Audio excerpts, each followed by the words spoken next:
All right, we're on all platforms right now, and I have BTC up and Axe up. For you guys that don't know, I got into BTC at the open yesterday at 4.2. So we'll see where she goes. Bitcoin trailed down last night into today, but the trend overall looks up. Didn't get a lot of shares. I just wanted to limp in something. I just thought it was a fair play to get into Bitcoin right now. Bitcoin stocks. So we'll see what happens. Axe are showing 101 by 0.018 right now. And, and we also have CBDL that we're going to pay attention to. But I just want to keep Axe and BTSC up for now.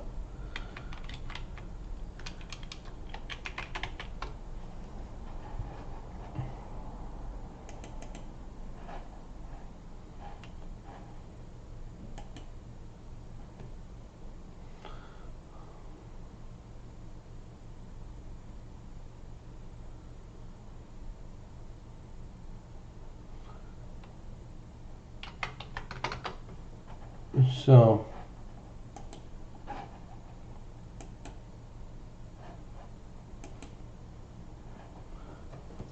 just placing in order before the market opens on AXA. I like to see if I could get that 1.8 print. So that's why I did that, and you can see BTSC is trailing down just because Bitcoin ticked down last night into this morning. So I think let's take a look at Bitcoin until the market opens. How much time we have? 2 minutes. Let's see.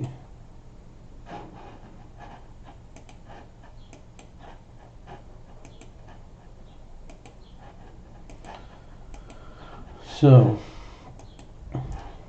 I'm opening up the Bitcoin chart, bear with me. So Bitcoin bounced to about 5,400. It went to as high as, I want to say 5,680.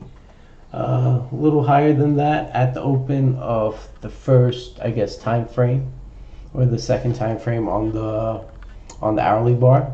So popped up, and then it actually chased up to 5,640 again, and then cracked to 5,440, 5,400 around. She seems like she's finding support, so you can see her bounce back today. I don't expect her to just pop, even though that'd be nice. But I expect her to bounce sideways. If you look at my last streams, we made comments that, she could trade from the 48 to 5,500 level for some time. And she did that, right? She's been trading in that level for, what is it, maybe, say, since beginning of April, okay, till now, so almost a month. And even though she broke through the 5,500, she could do one more bounce from, I want to say, 150 low end before she continues going higher, or she could just continue heading higher from here. 5750 is a small resistance, and that's where she's ticking over under, for Bitcoin. But I don't think that's the resistance we need to worry about. It's if she can break 6,700. And and now you see those 0.0153 prints. That'd be me though, right there. Just giving you guys a heads up. Yeah. All right. So my goal was to print those, just because I wanted to make sure that we had a nice solid open. All right, and we'll see what happens throughout the day. Remember, there's 2 6 3 3s in the way until 4 9s are free. So yeah, we'll see if she can close above 4 9 or higher after this print. All right. Yes, BTSC is ticking down now, 4.0 by 4.1. I think this is perfectly normal due to the Bitcoin drop last night into today. And now the Bitcoin drop wasn't even heavy. So I don't expect BTSC to be down a whole lot. I expect her just to be in this trading range like she is. I don't expect anything more for her to do than just that. I just want to see how far which you're gonna try to tick down. This is IGPK. I honestly believe this stock is gonna soar soon. Marijuana play, keep your eyes on it. Let's see what hemp's doing. Hemp chasing 2.9s now, and remember we was looking for that bottom. That bottom happened, right? Look what she's doing right here. She could trade sideways here as well, so this line could be right here, but yet to be determined. I mean, she could just explode and, you know, chase down sixes, and then when she goes to 6, 5, you know, will she break through? That's the ultimate number. She's in this trading range, right, from 2 to 6. She can break through that 6 mark, maybe close at 7. There's huge upside potential for her if that happens. Okay, so we'll have AXA here because I know AXA is going to be trading 2s and 3s for a little bit right now. You know, since that was my print over there at the open. I wasn't playing games, I wanted a high print. But yeah, I would, you know, I wouldn't be surprised if we see, you know, these start being printed. So you're gonna see her go to 2.6 right away, and just because, you know, it was a gap up, right? I pretty much, well, it's not a gap up, but I pretty much printed higher than where she closed. So I'm gonna see what she does, and remember, if there's only 1,400 shares, that's me. Now, the reason why I did that because I was trying to round out to a solid number. Otherwise, you would have saw a 911 print. Just give you guys a heads up. All right, so I want to see what hemp does here. It seems like maybe she's gonna tick down, but it does look healthy. You know, if she ticks down to about right here, you see where this support level is now. Remember, this was the first support level. Now this is the second. If she ticks down right here, see that? This is healthy. If she ticks down right here and bounces, that will be a triple bottom for hemp, and that'd be awesome. Okay, so, but we're not there yet. CBDL, let's pull her up. See, we got Axis printing ones right now.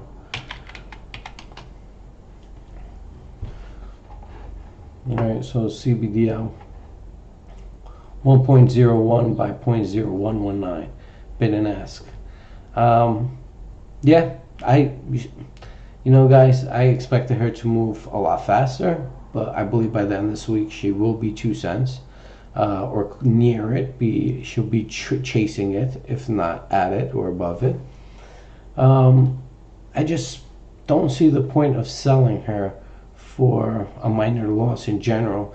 6.2 million shares at the float, $250,000 deal gonna happen in about a week or less from now with Japan, and that's the initial order. You know, there's a total of 76 million outstanding shares, where 6.2 of it is the float. Okay, I just don't see why people would sell this here unless you're shorting, and it seems like shorts are having issues of bringing her down right now. I wouldn't be surprised if they start chasing her up. You know, same thing for AXA. I mean, I think CBDL is like a 70% short interest right now, and you know, we saw those 100 print shorts, right, at smacking the bid. That's to try to hold her down. And I'm pretty sure we saw them like somewhere around here.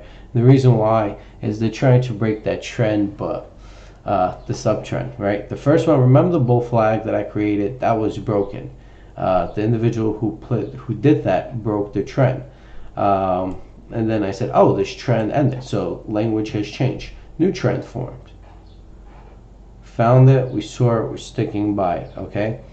So the language can change almost instantly. You know, sometimes it takes a minute for it to change. It could take a day, could take a week, could take a month, whatever the case may be. But once it changes, you need to understand it and base your trading knowledge on what has changed. What do you have to do? Do you need to execute out? Do you need to execute in? Do you need to cancel your stop order? Do you need to increase or decrease your profit order? You know, each situation has a different scenario. Okay? So,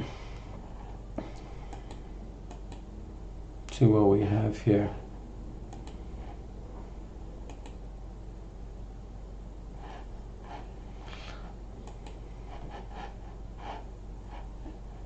Seeing if there's anything remotely interesting. This is remotely interesting, but she already boomed. 2 2s.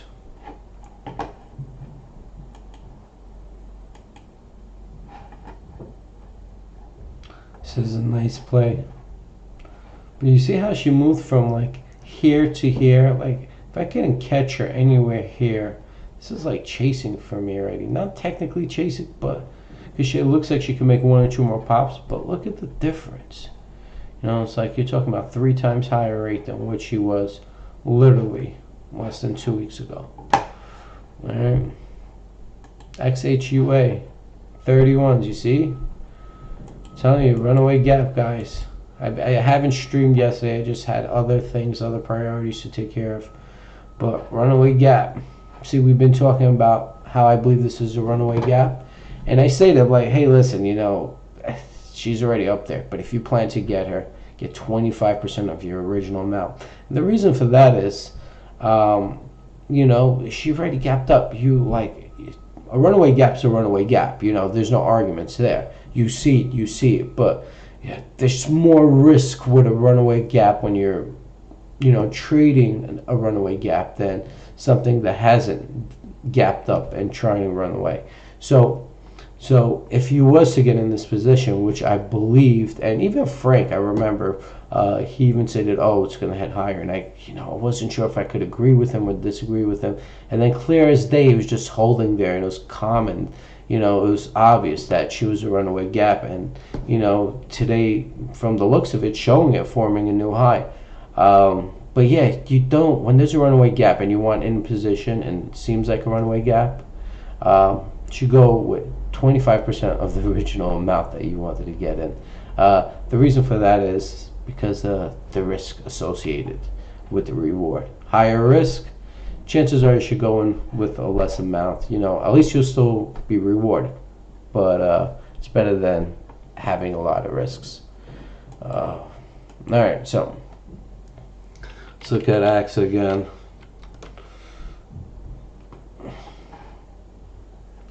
Somebody's going to clear these 1-1 lines, and then the races are off. Okay, so that's what we're waiting for. I'm going to show you how CBDL right now looks like on the hourly. Give you a better picture of a bottom that's trying to be formed, okay?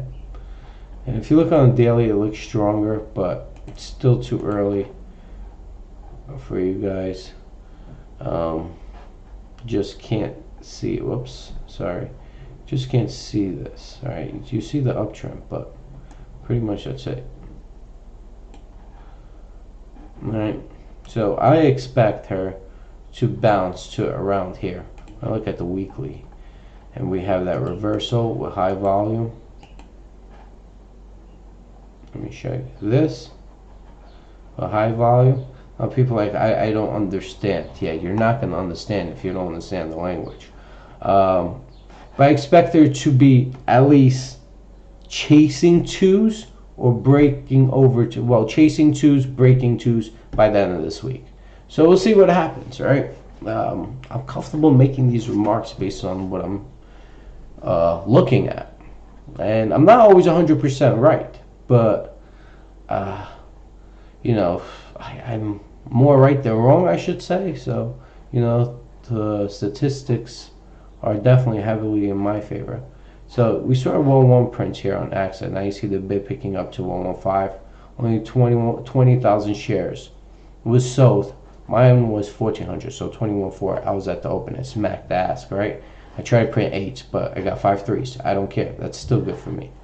1 2s by 126. Then we got 1 3 3s. Then we're back to almost the 1 5 areas. That's what I want.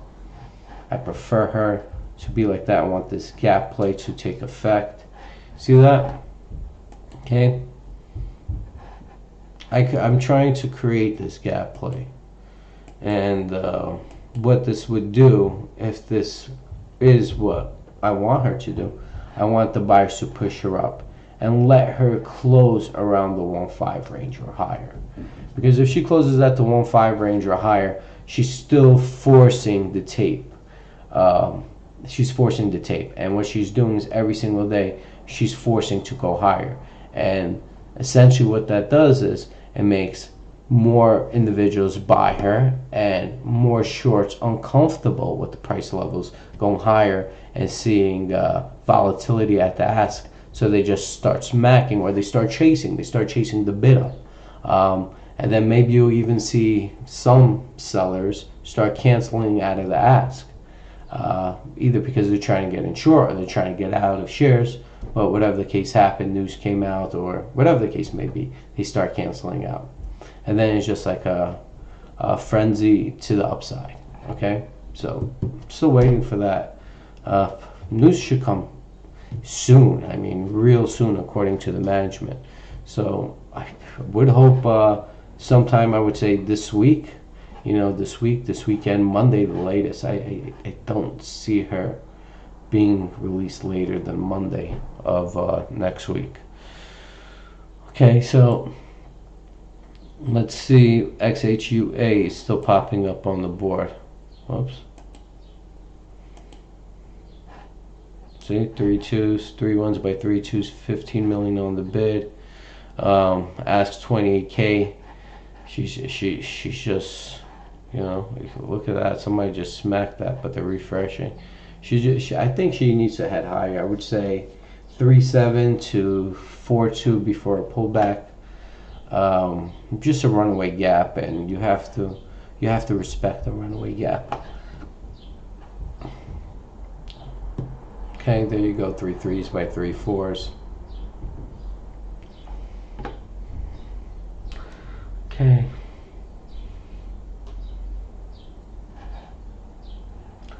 And I'm still waiting for support, by the way, to get back to me on a few things. This is why we're still on the sidelines. But, I'm just sharing my information, my knowledge. And you can see everything I stated in the last 2 weeks for most of these stocks are holding true, from PLCI to hemp to XHUA. There's probably a few others that I can't recall because I look at so many. We're looking at CBDL right now. I still have my eyes on AXA, and like I said, not all of them go into what I expected. CMGO is a perfect example, but that really didn't have to do with my research and technicals. That had to do more with the CEO. And it could backfire. Things like this tend to backfire.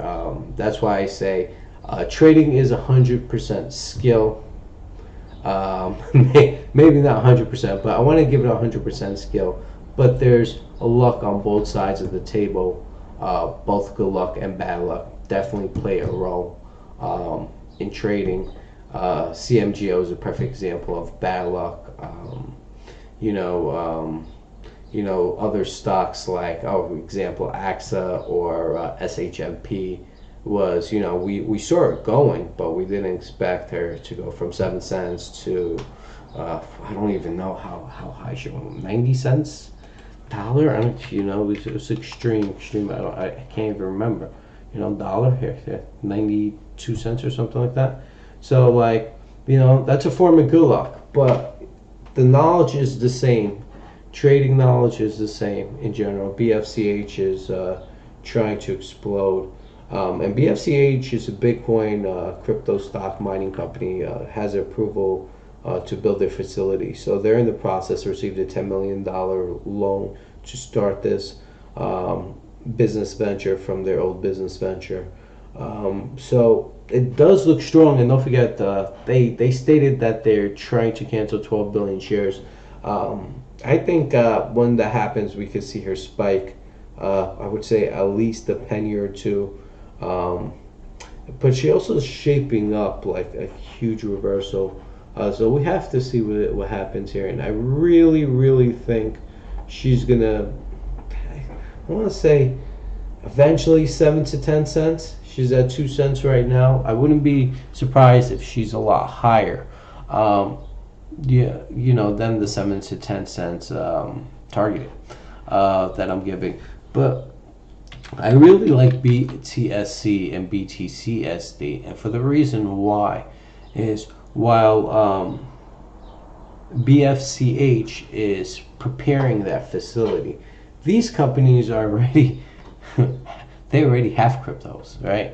So capturing at these levels, crypto go higher, they go higher, and BTSC is moving exactly like crypto, like Bitcoin, okay? And what I'm gonna do is put BTSCD over here. Oh, sorry, BTSCD. I constantly confuse. Yeah, you see, I did it again. Constantly confuse these two symbols. Let me put you guys on mute real quick and take this call.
Sorry, guys. Yeah, so BTSC and BTCD are pretty much gonna move the way Bitcoin moves. And BFCH obviously will move the same way, but I think on a slower scale. I believe on a slower scale. Oh, EQLB. I want to see what this is gonna do. No. See, so I know a lot about EQLB. I just don't like what she's doing. The fact that if I saw something very interesting, I would have just smacked and got in, but nothing. Marijuana play PNTV. See, I know about this stock as well, but I don't see it. If I don't see it, once again, GECH, you know, she could go higher, but I think she's just too dangerous to jump in here. Okay, so let's see what HMNY is doing. See if she can find this bottom. We're looking. Nothing. CMGO. Nothing. I had to get my tea. Ugh.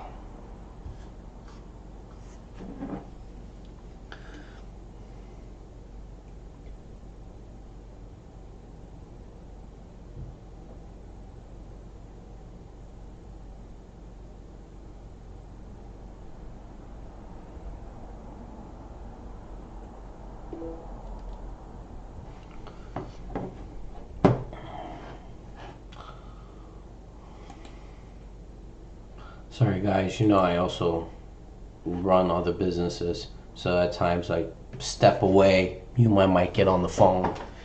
Just I have things to do as well. I can't. It's I have to say I'm fortunate. I can't argue with my with my businesses. I just does well. Business and my businesses do well. I just feel like it's a form of slavery, in my opinion, because you're always thinking about it, worrying about it. You know, um, it's like your child. You're always worrying about it. When you work 9 to 5, once 5 o'clock comes, you're pretty much done. You could care less if the business needs that or that, or you know who's going to do this or that. Yeah, your job is pretty much done. When it comes to a business that you own, your job is never done. Um, and it's just different. I think business owners, they work really really hard. Small business owners, and I kind of respect them, especially the Americans. You really don't see American business owners these days, like small business owners in New York City in general. Um, but every time you do, I kind of respect them, knowing that they're still fighting for the American dream. But yet, it's not like what it was, 20 years ago, 30 years ago. If you had a small business, you could have made it easy. Houses back then was, you know, 30, 50, even 100, 250,000. I remember in the, 80s and 90s, you could have got a house 50, 60,000, so in Brooklyn. Yeah, so how things change. So that same house today is worth $1 million.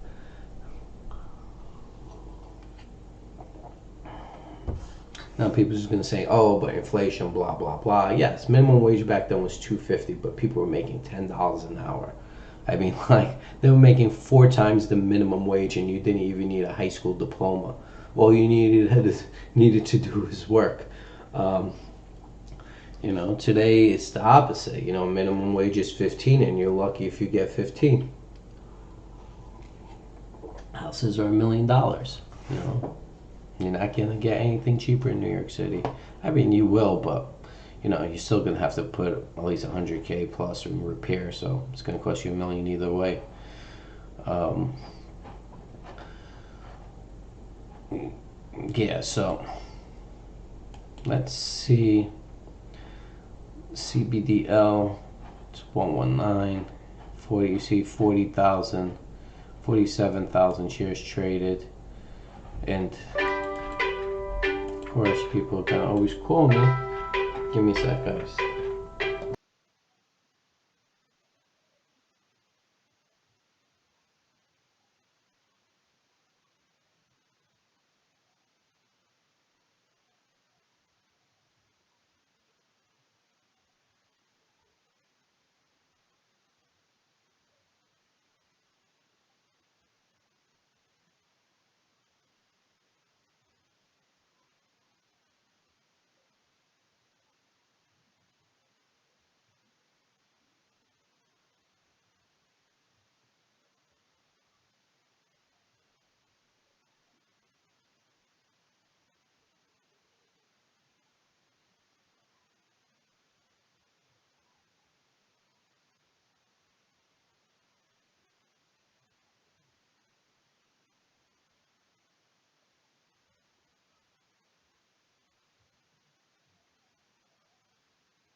Damn, just too many things going on. We might have to cut this stream short today. Yeah, I'm still waiting for support to get back to me on a few things for the stream. Waiting for Stream Deck and XSplit to get back to me. Have a situation, and yeah, it seems like my phone is constantly making noise today in the morning. I mean, it happens often. It's not that good too. All right, so let's take a look at AXA. All right, 121 by 126. You see the bid picking up. And remember, we're gonna see this panic come into play when these guys start fading out. Okay, and once the bid, I would say, it goes to around 14.015, somewhere around there, you'll see here people start panicking, canceling out, and you'll see bidders start increasing, smacking the ask.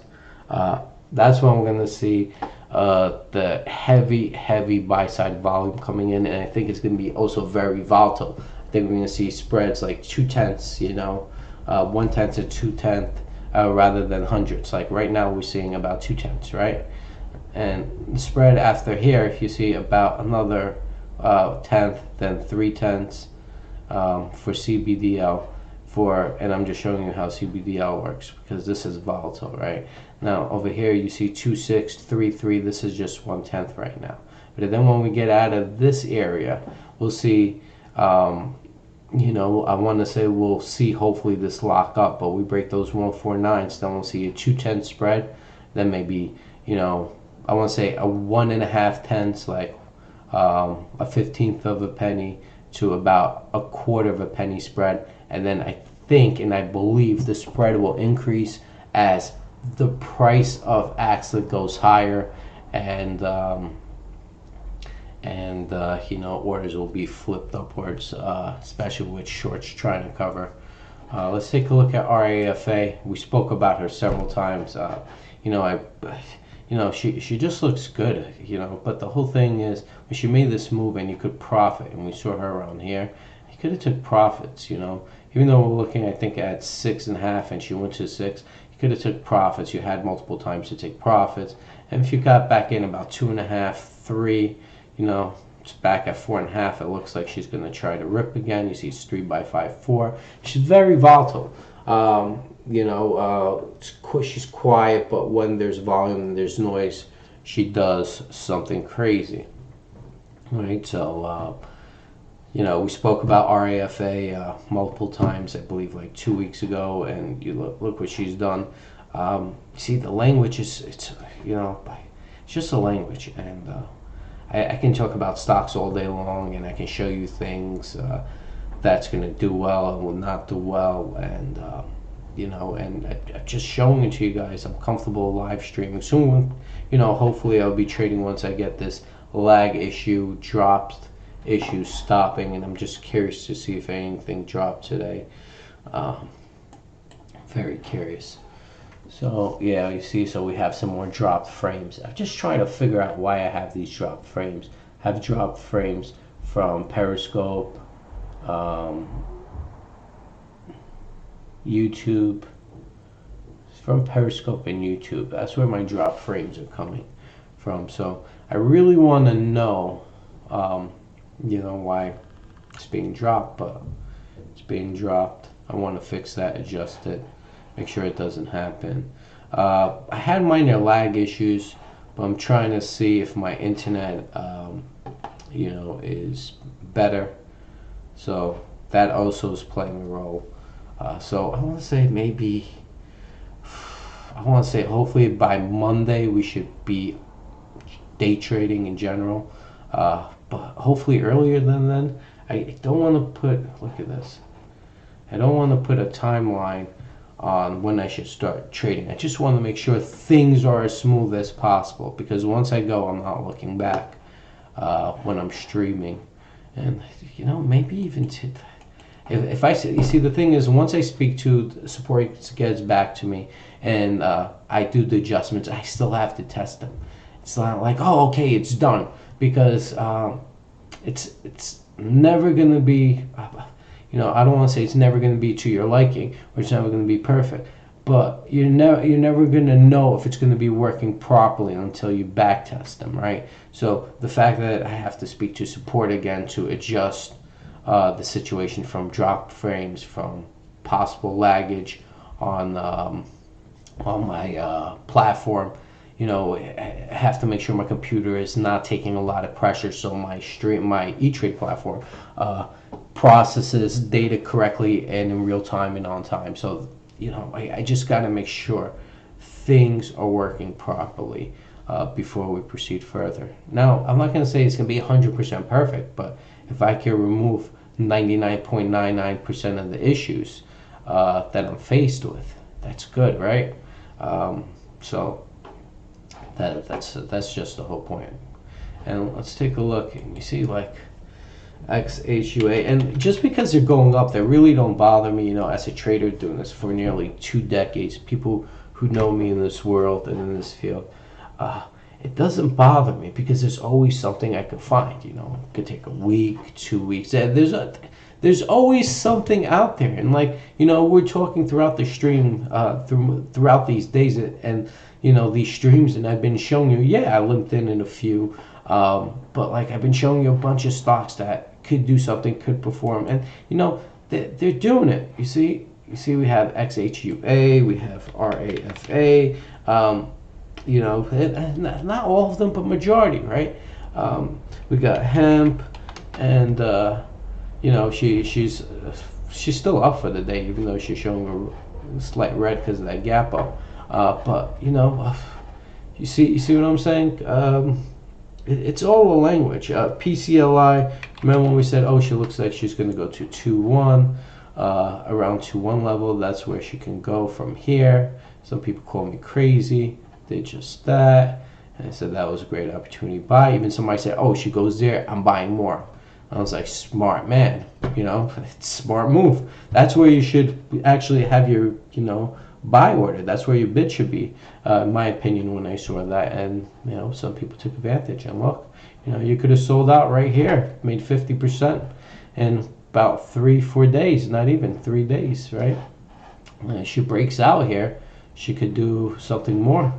All right, but maybe it's in the trading range. We have to see what she does today. But so far, you see, I'm pretty sure there's more out there. I just can't even remember right now.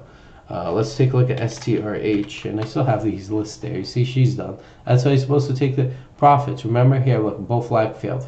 We're talking about statistics, but remember, she surged up, and I think I have her here at 0.0045.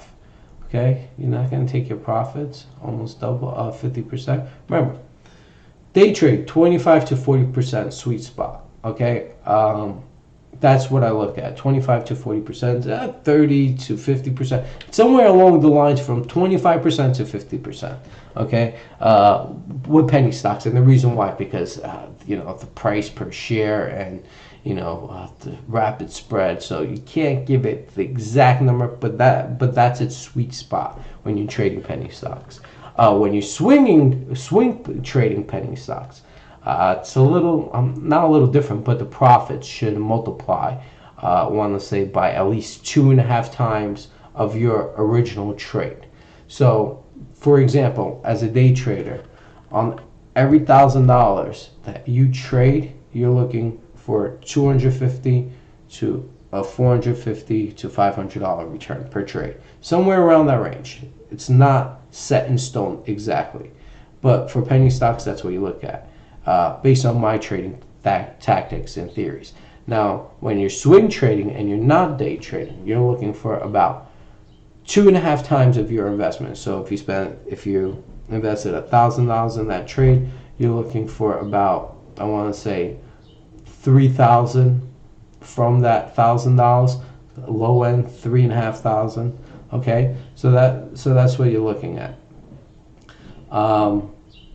And yeah, XHUA is at 3.5 right now. If you guys can see that right here. But now, if you're position trading, you're not looking at 2.5 three times, you know, maybe 3.5 times. Sweet spot I want to say is 2.5 to 3 times for position trading, my style. Swing trading, I'm sorry. Position trading should be 5 times or higher. 5 times, 7 times, 10 times. You know, that's position trading. I think anything higher than 10 times, as far as position trading, is very extreme. Even position trading, you know, even position trading could take 6 months, a year, 2 years. I just think 10 times, majority of the time, 9 out of 10 times, there's a pullback. So be careful. If you're in position that's up 10 times, try to take some profits, you know, if you're position trading. But those are pretty much set. I'm not going to say they're set in stone, but they're in the line as far as profiting on those terms, as far as a day trader, swing trader, or position trader. That's what we look for. All right. Now, XHUA 3536. Now, you know, let's see what STEV did. Remember, that exploded too, and you see she exploded, and there she goes, she's ticking back down. Now she's bottoming here, right? She looks like she's trying to bottom, so this could be her bottom. If you got out there and see this is bottom, want to lip in, that's perfectly fine. That's a smart move. You got out for a profit, right? You took out, pretty much got out, you know, I don't want to say exactly 6, but if you got out 5 and get out 4, you took a 20% profit, or maybe you're waiting over here and took more than a 20% profit and limping back in. So everything, you know, everything is different. Every stock is different, but, well, every stock is different in general, but you need to understand, you should know when to get back in, when to leave, when to walk away. Risk reward plays a factor. You see the fact that you got out here and you got it back in at about 20-25% lower rate, that's awesome. Now if you got in here and 0.0045, oh sorry, not STEV, was 0.0025 right here, right? And you got out right here, 5s, 4.5s, 5s, you already doubled your money, okay? So you should be thrilled, okay? On the day, well, this is a swing trade, but like, if you got out, well, yesterday, well, not yesterday, but it's a 2-day trade from where you saw a 2.5 into the other, into the next day, the 2-day trade, double your money. That's great, you know? That's awesome, all right? So that would have been great, you know? And if it went to 6/10, let's say you couldn't get out of 6/10, but you could have got out 5.5, that's still great. Remember, if you got out and then you try to buy back on the dip, you did something right. Now, not all of them hold on the dip, and we don't know if this is the dip, but capturing profits, you know, if you at least sold half right here, right, and you're swing trading, and you sold half, and she's here right now, you wouldn't be too upset, okay? Now, you maybe will consider selling the other half, maybe just holding, finding something else, maybe to seeing if she could dip to here, where you originally got in, and you could buy some more, okay? So everybody has a different scenario of trading, but really, if you're profiting, there's no wrong way. So QPRC, here's another one that we've watched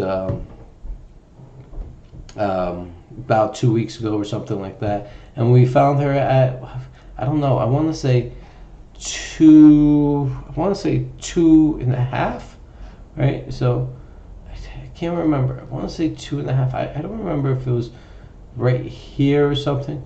So she looked like she wanted to rip, right? She had some type of flag, some bullish, and you know, maybe she's not. Look, the resistance is right here, right? And she looks like she's trading above it. So she looks like she's going higher, but she's created some type of resistance chasing this level. So I still think she's heading higher. And if you guys are in this, my stop order would be, or I shouldn't say stop because she's volatile in a sense, so you don't want to put a stop order. But if she breaks underneath 0.016, say if she prints 0.0155, I want to get out. I'll smack the ask to get out. Okay, that's for QPRC. I just took those TRIIs. Okay, let's see what those TRIIs look like.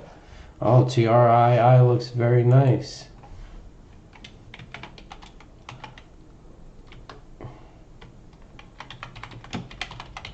So TRII looks like a nice play as well.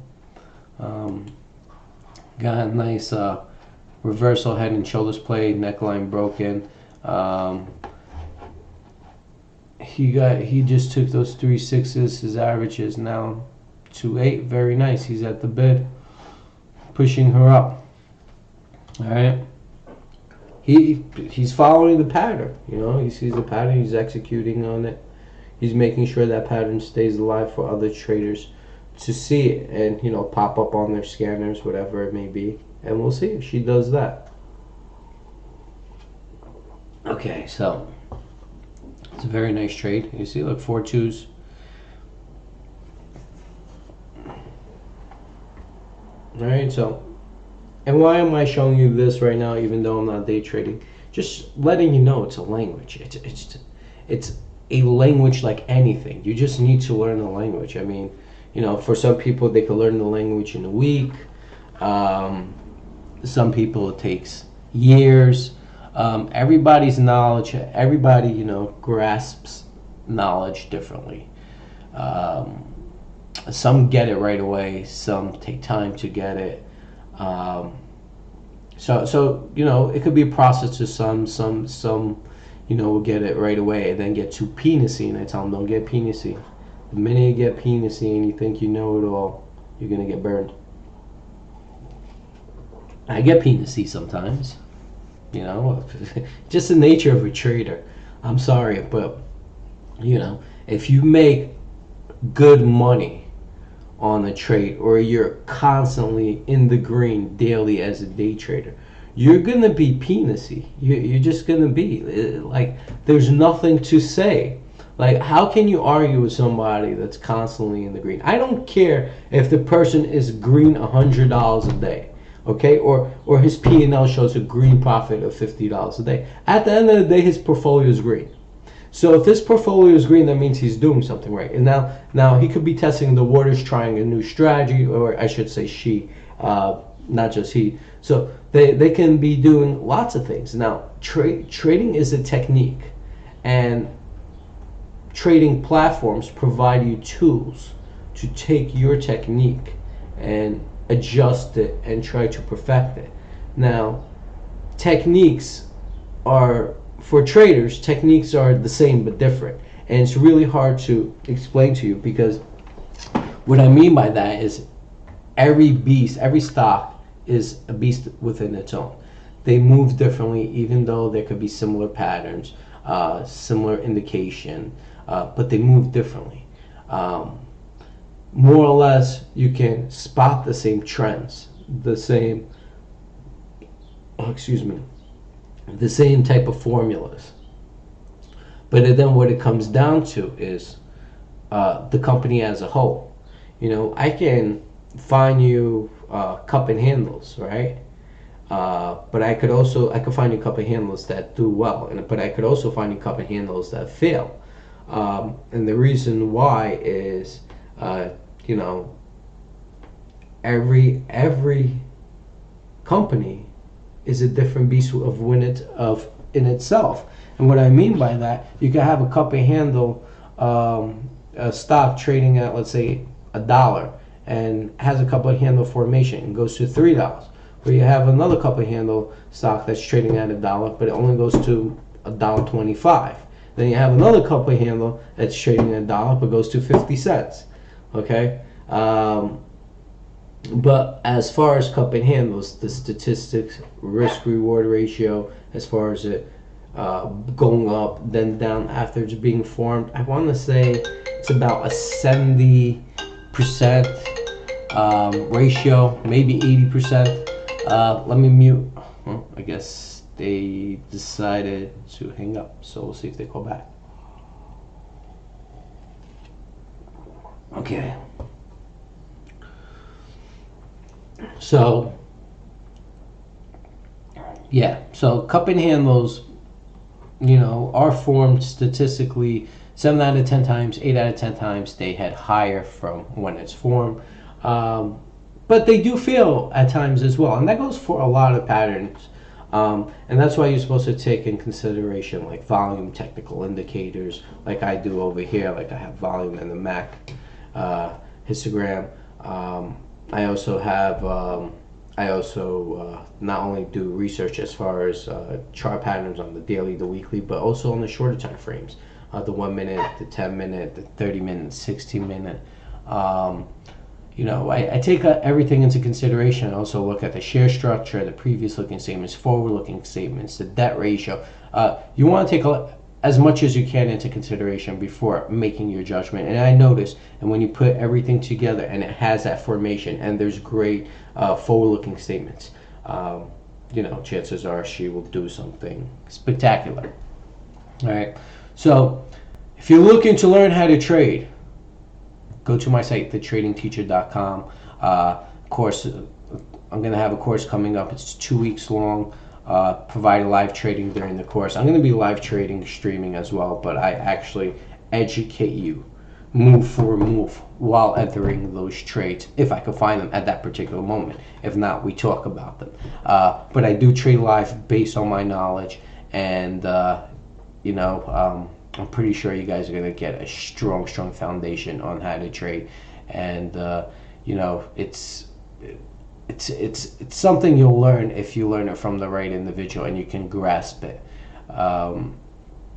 You also get a year support with me. Once you're done with the course, you're going to be paper trading for I want to say at least a month, maybe 2, depending how fast you're able to absorb the information and capture and knowledge. How well you're able to interact with buying and selling, executing in and out of positions for profit or loss, whatever the case it may be. So a lot of things play a role. And what I do is every week, based on when you're paper trading, we follow that paper trading trail. And I want to see what you're doing, what you're doing right, what you're doing wrong, and what you're doing wrong. We have to try to curb it, fix it, adjust it. Make sure you stick to that discipline plan and stay disciplined. And once you do that and you stay disciplined and you constantly stick to the plan, and we fix where you're struggling or we had to curb that particular area, because I need that paper trail of you paper trading before you start live. Once I see what you understand and what you don't understand, we have to adjust to what you don't understand and fix it, or try to fix it. And it's a process. That's why the course is 2 weeks. You have a year support with me, where every week you send me your paper trail of buy orders and sell orders, your profits and loss, the time frames where you actually bought and got out, so on and so forth. And it's paper trading. It's not real, but it'll give me an indication of what you've learned and where you're lacking your knowledge. And this way, it'll help me help you adjust. And it's a process, but it's definitely worth a process. And like I said, somebody can understand this in a week. As soon as I show and educate, they get it. Some people take a month, sometimes take 6 months, some people even longer. I really think after a month's time, after the 2-week course and the paper trail, after a month's time, I think you guys will already have a great knowledge in general of trading, but you might need to be curbed and disciplined for another 2 to 3 months. And that's just to keep your mindset at bay and keep it there permanently. The reason why I say this, some people, what they do is they learn how to trade, and then the bad habits, they just learn bad habits and they pick it up along the way, because maybe social networks, the noise out there is telling them differently. So it could somewhat affect them, affect their thinking, affect their way of trading. So my whole goal is, after that, we still have to keep you disciplined in thinking a certain way. Listen to yourself, not others. If you agree with others, that's perfectly fine. That's okay. That's what you want. You want to agree with others, but you want to agree with others on why they're saying this. You need to know why, not like, just because this one said that and that one said that and 500 other people said that, it has to be right. No, that's not the truth. The truth is, all this noise on social networks does not move these stocks.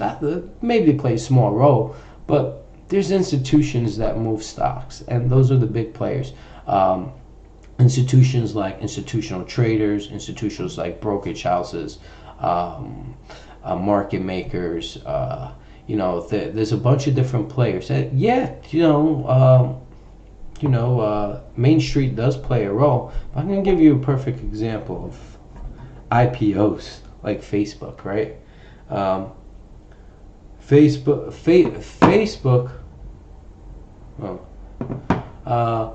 Facebook was, I think, I don't remember their IPO or what price they opened up, but I know they dropped, right? Everybody wanted to buy Facebook when it came out.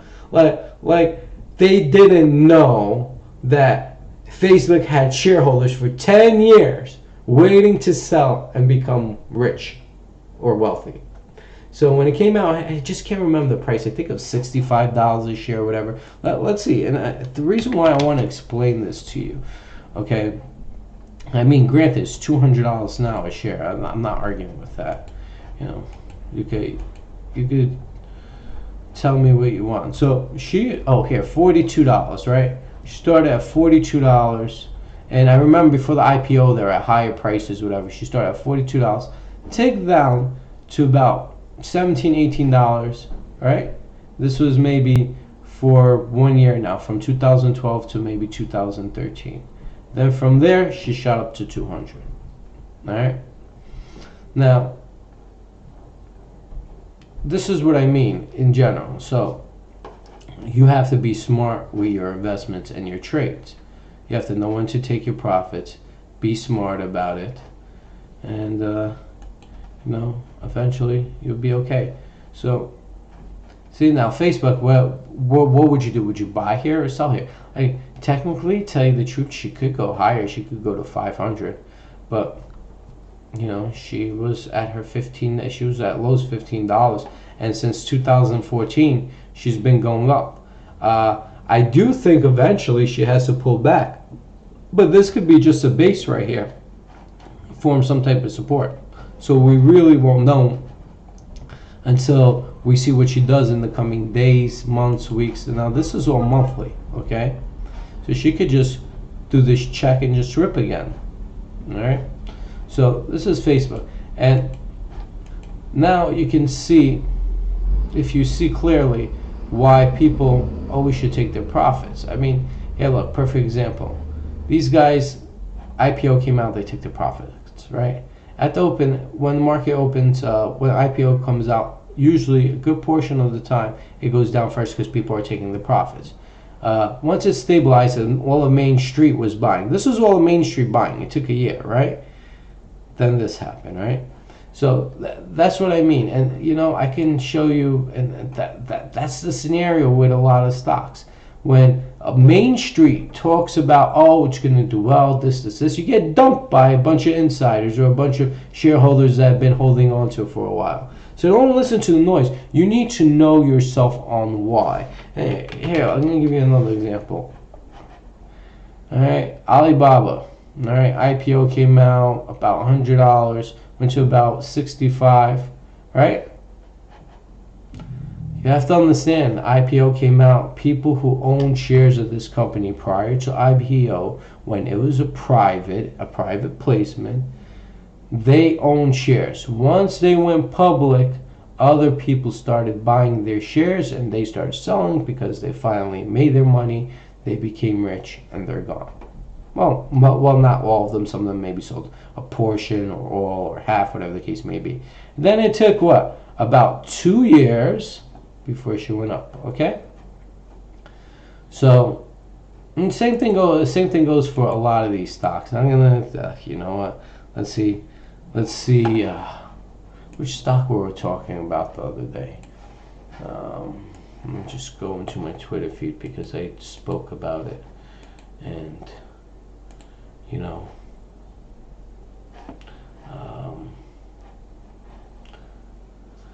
let's see. I just have people posting on Twitter and Discord right now. I'm just trying to see what the hell is going on. See, I'm lagging again. My yeah, this is why I'm not trading. It's taking way too for my Twitter feed, but I hope you guys are seeing things clear over there. And yeah, so we're gonna see 1, 2, 3. Okay.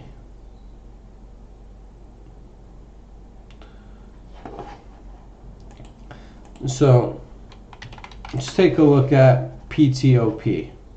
Remember, I stated on Twitter that it looks like around 4-4 range, it might be some type of support, right? And if you guys gotta look at my previous live streams. I just want to show you that the language holds true. Okay, so now what we did was, when she went to 4-4, I said, hey, this is around resistance. Smart to take some profits over here. Don't drink the Kool-Aid. This was around right here. I mean, she went up and she chased the other resistance level. And we made that remark before she got there, right? What happened was, well, like I said, 4-4s, she's gonna go down, and she went down to 3-3s, and then you know what? She went back up, but she formed a lower low. You see that? This is, a higher low. You see how this low is lower than this one, and now then she went down, and then she went up, and then you see another lower low from this one. But this is a higher low. Okay, this is a higher low right here, and this is a lower low right here. So what's going to happen right now is she's in this trading range. Oops. Let me do this drawing.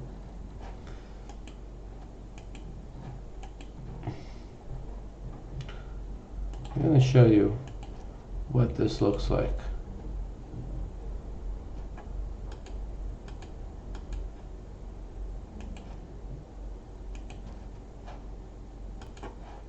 Alright, so more or less this is what it looks like. It's not a perfect line, but you get the idea. Alright, so this is a trend line. Expect her in this trading range. Whatever she goes, that's where she's going to break. I think she's going to break this and crack. Let me mute my mic right now. Take this call.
So guys, I'm just showing you. If she closes under this bar, right?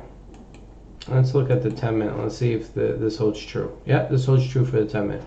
So in the next 9 minutes, if she closes under this uptrend, she will continue to crack based on this pattern.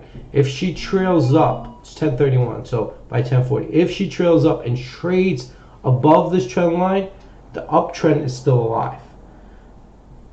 The only way we're going to find out is in the next 8 minutes at 1040, which way she's truly going to go.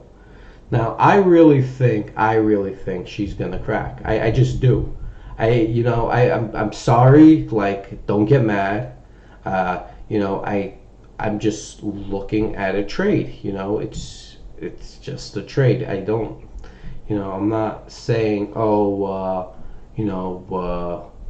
not saying this to, harm you or disrespect you, or you're in this and why am I talking about it, whatever. I just really think that she needs to go down. I think she profited. Look what she did. I mean, you got to take money off the table. If not, use somebody else. That's what I believe.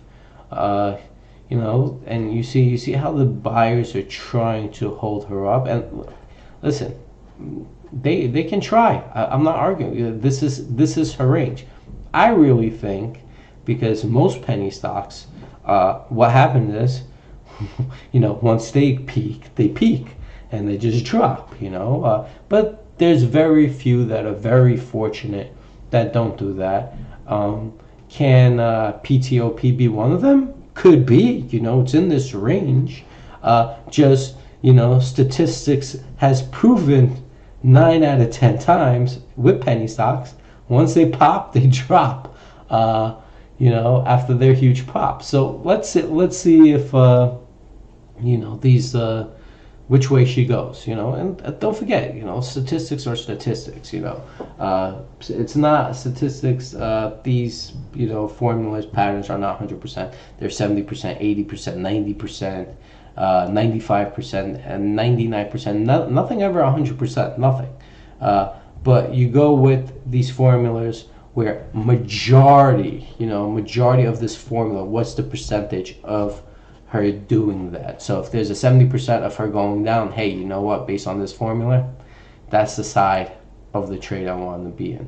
And INND, we spoke about her June to 10 peak. We were watching her here. But you got to keep an eye on her because, she has a lot of things going for her. They're selling products in huge retailers. I believe Kmart, Sears, Walmart. I could be wrong with the retailers, but I know there's quite a few that have their products sold in. I think the hearing aid devices. So I really would expect it to have an amazing quarterly report or quarterly report coming up in the next 3 months down the road. Their annual report could be tremendous sometime next year. So this could be a nice position trade in general. INND, keep your eyes on her.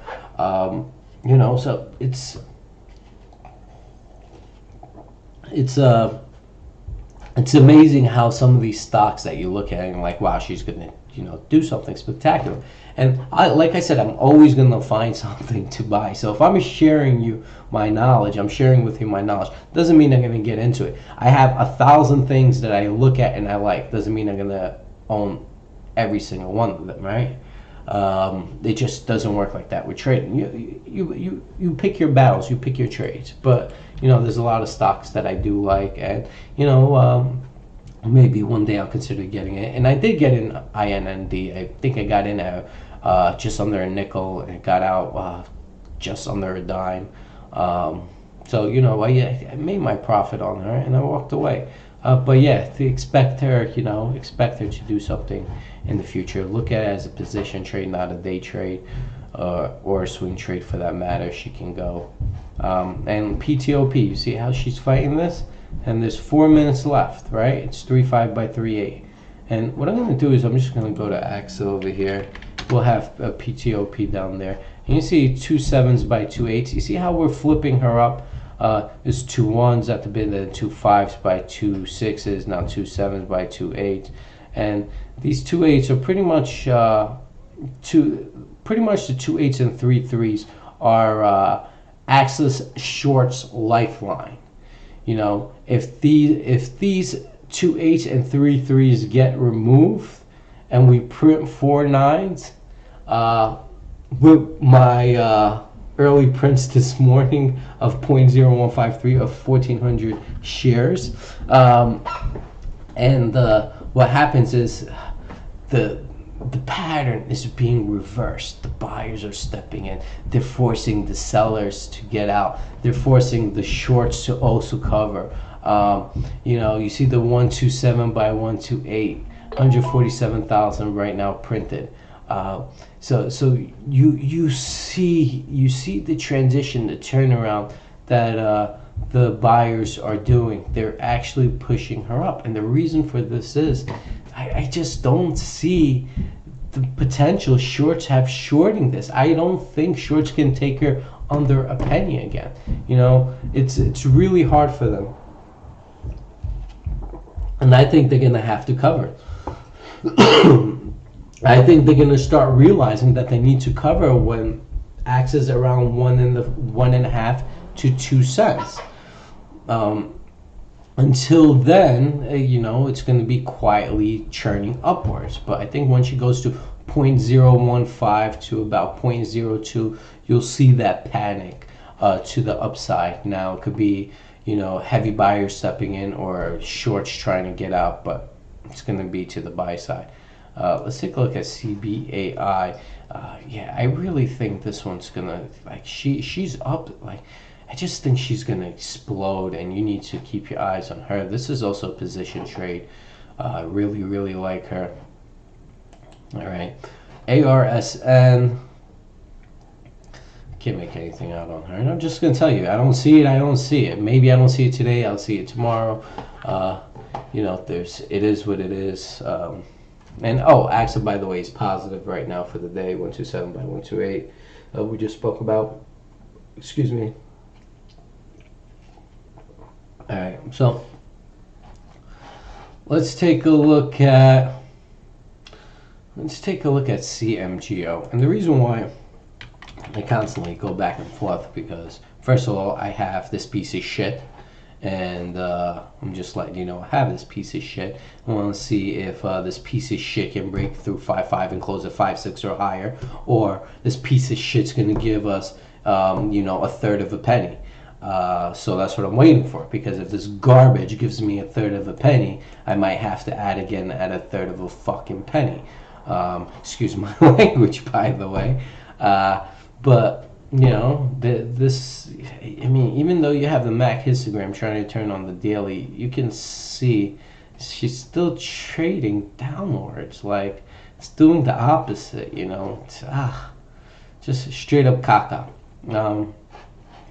It's not helping. It's not helping us one bit right now, CMGO. And this is part of trading. CEO fucking. I said this 100 times, but CEO was extremely pleased with their $2.85 million settlement, 1% of what they were actually suing for. So I just don't get it. I don't. So this is GRCU. I've been watching her. I got out of her. I just didn't like what she did around right here. Like, after here, I was hoping that she would go up, but right here she didn't do what she did, and I just held her. I want to see what she's going to do. But after the support was broken, and I want to see if she could bounce right here, and she didn't. I just didn't like her. I just got out. Just sometimes they don't go the way you expect, and you need to take your losses and run. And that's what I did. It really sucks, but it happens. You're not gonna hit on all of them. And I wouldn't be surprised if she rallies as soon as I get out. It happened with me with SPES. Individuals who know, and I don't hide anything or leave anything back. Individuals who know, I'd let them know. I got out, and I tell her how it is. What the fuck were they? Oh, so I got in around right here around 5, 6s, and I got out at like 3s because I hate trip plays, or 3s or 4s. I don't even remember. And then I was like, watch. And I told these guys, and I told my followers in my community group. I said, watch. The fact that I got out right now, whoever's in this is gonna make money. Look what she did. Like literally 2 days later. I mean, I gotta hate myself when that happens. And you know what happens to everybody?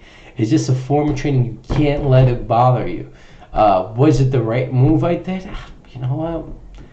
I don't think it was the right move, but I have a plan, and my plan is when it comes to trips, position trade. If you're not gonna position trade trips, you shouldn't trade her at all. And I was looking for a swing trade. The fact that I gave her 2-3 days she wasn't moving and she was going down, I wanted out. If I held her as a position trade and I looked at her as a position trade, it's perfectly fine. Okay, so that's where my fault was on SPES. Okay, but look, all right, see what she did, and she trailed back down, and I had one of my followers ask me, oh Zelman, where you think she's gonna go? You know, after this. I said, good for you guys. You guys made your money. I said, where do I think she's gonna go? I said, I think you could eventually get 2122, right? So it's ticking down right here. So he's like, hey Zelman, you lied to me. You said you're gonna get eventually we'll get 2122. I'm like, well, eventually didn't happen, man. I'm like, it hasn't even been a month, you know. But you know that a lot of people are learning in the trading, and you know they're new. So what happened was this happened. I was like, well, you got your 2 1s, 2 2s. Some of that individual, I believe he took out and just got out altogether. I don't know if he's still in or maybe has half left, but yeah. So eventually you'll get it, and from the looks of SBES, from the looks of it, eventually you can get 3.5 now. The language continues to talk, and it's like open the book, right? You're reading a book, and at the end of one page, you know what's on this page, and you know what you're expecting on the next page, right? You have an indication like, oh, this is gonna happen, but who's it gonna happen to, or how is it gonna happen when it happens? We know what's gonna happen, right? So we know we know the story, but we don't know the full details until we flip the page over, right? Then when we flip the page over, it justifies a little bit more about it. But then there's a completely new chapter on it and what really happens, and it's mind-boggling, right? That's pretty much what trading is. So, it's telling us the story as it's being printed in real time. And as it's being printed in real time, the story's beginning to develop and unfold. And then sometimes the story changes. So it's like all of a sudden you're reading a completely new chapter, where it's completely different than what you've read for the last 2 months. And you have to understand and adjust to that, because it's the trading language. The language can change by the second, by the minute, by the hour, by the day, by the week, by the month, by the year, decades, whatever it is. The language can change, and you need to grasp it, okay? And if you understand the language, you should know when it changes. Maybe not right then and there, but you should capture on maybe within a day, 2 days, 3 days, and you should, as time progresses, you should visualize it and see like, oh my God, it's turning around. Oh, okay, that makes sense. Oh, okay. Oh, that's right. Zelman said something like this. You should expect for or look for. Oh, I see it now. It has to make sense in your mind. If it doesn't make sense in your mind and you're listening to other people, eventually it can bite you in the rear. So learn it. Don't follow them. Okay? Listen, I'm going to take a break. What I'm going to do is we're going to keep AXA over here. And we're going to keep... we looked at so many stocks today.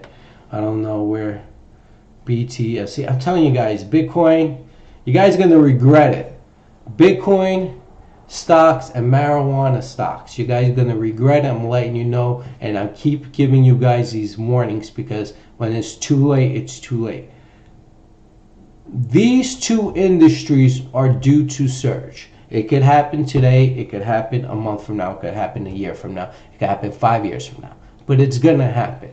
And these two industries can, if you have some money that you need to invest or trade in, now I'm not giving you particular stocks. It really doesn't make a difference. All I'm telling you, it's the marijuana industry and the cryptocurrency. So specifically, marijuana and Bitcoin.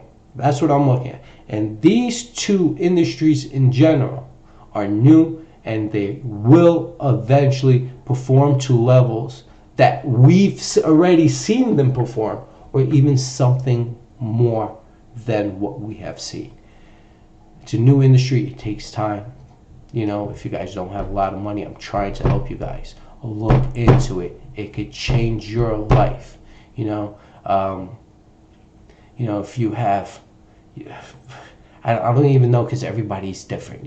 If you have a couple of $1,000s to put in here and look at it as like an investment for your retirement or something, just look at it as for your future.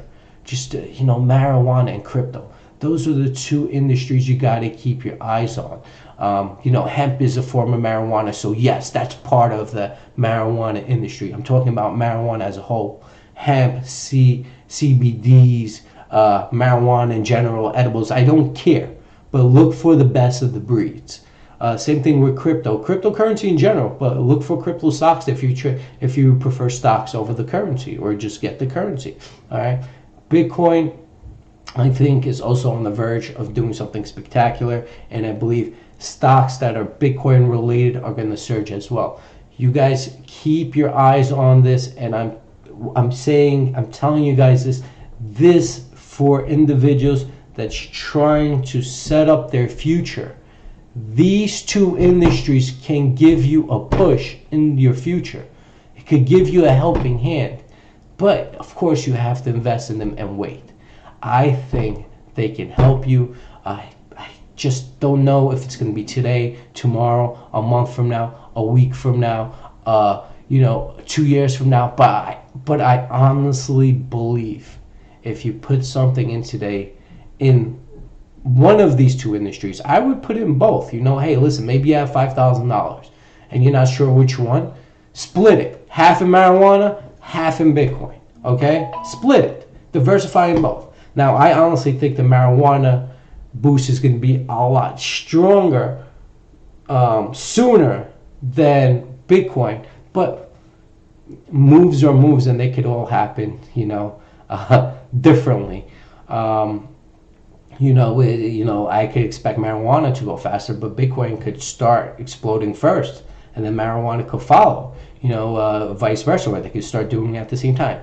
The whole thing is, they, in my opinion, are going to do something, and if you have cash at hand and you want to hopefully stabilize or help your future for yourself or for your kids, this could be it. This could be the opportunity. Now, new industries come, I want to say, once every 10 to 50 years. There's a new industry form. Now, somebody's going to say artificial intelligence. I consider it a new tier of a technology industry. It's a part of technology. Technology is an industry in itself.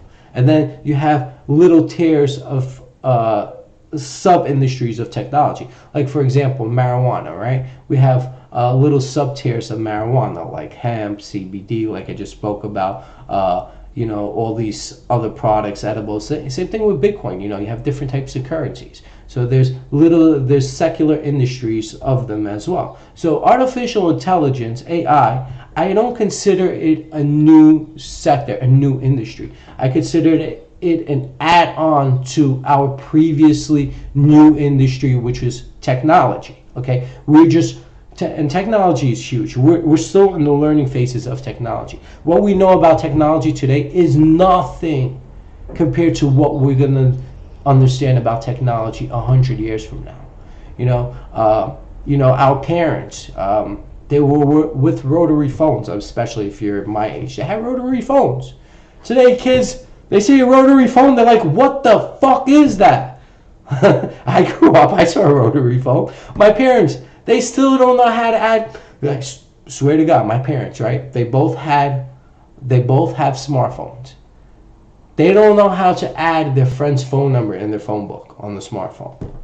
My brother's child is under 2 years old, going on a tablet and watching YouTube herself. She's picking her shows. technology is always going to advance, and children of this world, when they're young, they're able to grasp and learn a lot faster than adults. So that's why my parents, when it comes to technology, they are dumb as fuck. And I'm just being honest. And I'm pretty sure that's for a lot of senior citizens. Now, don't get me wrong, my parents are understanding how to use it, and day by day, they're learning whatever somebody learns, and one day it probably takes them 3 months, but eventually they get it. And also, there are Russian language barriers, etc., etc., etc., and they prefer to look at things on their phone in English, which, you know what, it's good, because they're Americans, even though they have language barriers, so they look at it, their phones in English. So whenever they have an issue, one of their children could look at it and be like, oh, okay, this is wrong, we could fix it for you. Or, go to a tech store and they could understand it because it's not in a different language.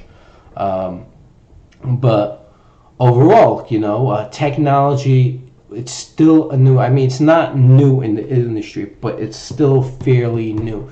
The knowledge that technology brings us, it's something that, we didn't expect 50, 100, 200, 500 years ago. We didn't know existed. We believed, for example, I'm just speaking example. If I, 500 years ago, came to you and brought you a cell phone, right? Brought you Google and said, hey, anytime you want to reach me, just give me a call. I gave you a cell phone. Now you're thinking you're talking to God. No, I'm not. Listen, I'm religious. I'm not really religious, but I believe in God. I have my own beliefs. I follow the Jewish faith. But if you look at the Bibles and the scriptures, doesn't it? Just think about it. It's mind-boggling. If I came to you with this device, and I said, well, and let's say you're the king of whatever it is, right? Any country, and I say, hey, I am God, I'm going to protect you.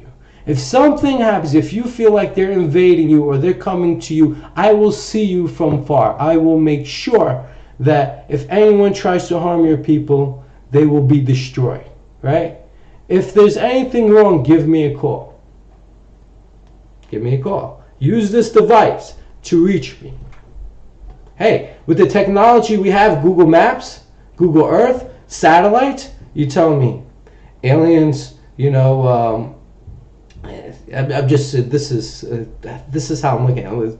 Aliens 500 years, 1,000 years, 5,000 years ago, doesn't have the technology we have. Maybe they're a lot more advanced than us. 500 years ago, we probably thought they were gods. And now, if they come with that technology, like, you ain't God, we have the same shit.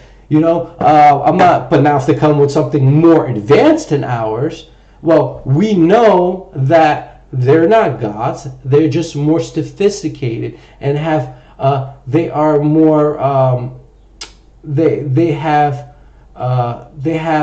educated themselves further than we have on technology and on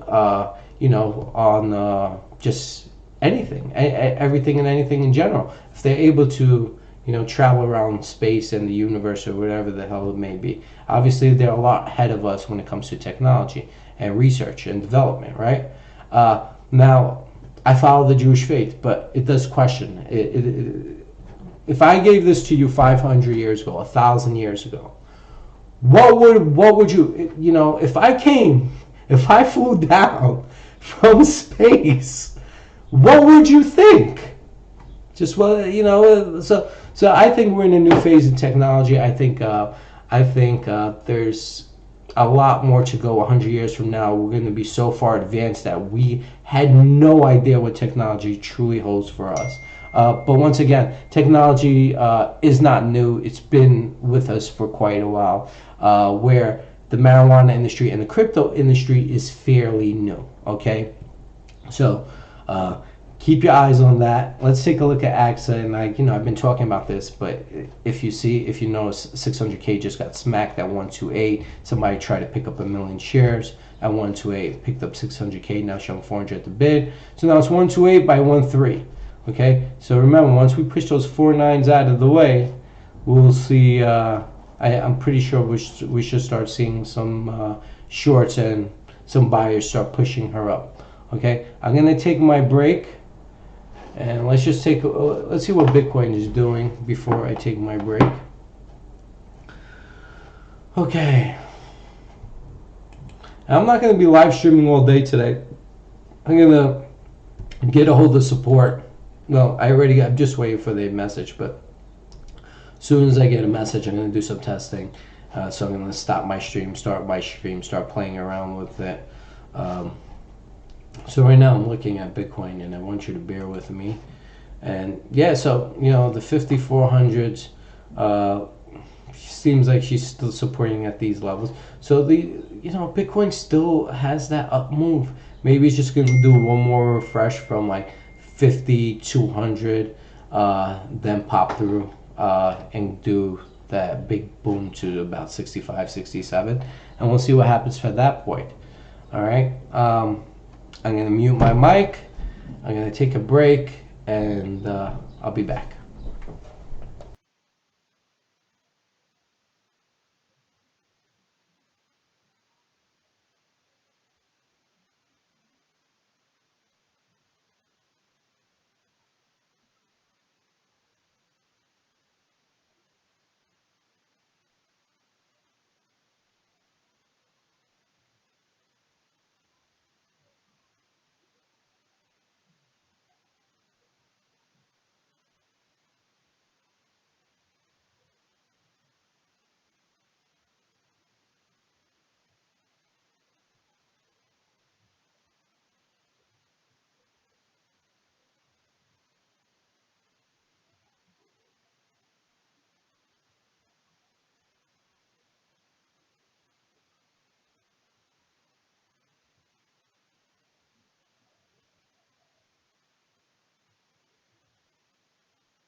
Look at this.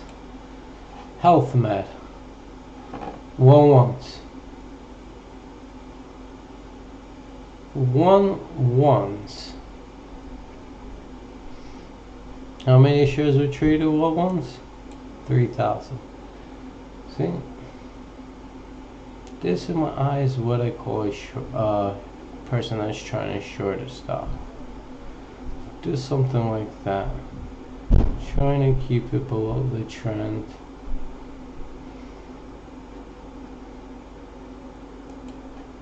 Oops. See another trend that's formed. You just gotta take advantage of it. There you go. Oh. Wrong one.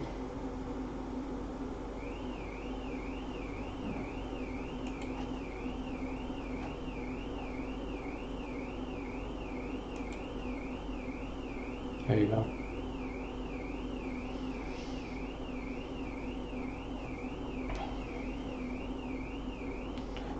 Pretty sure by the end of today is going to be a 1-day close. Take a look at hemp.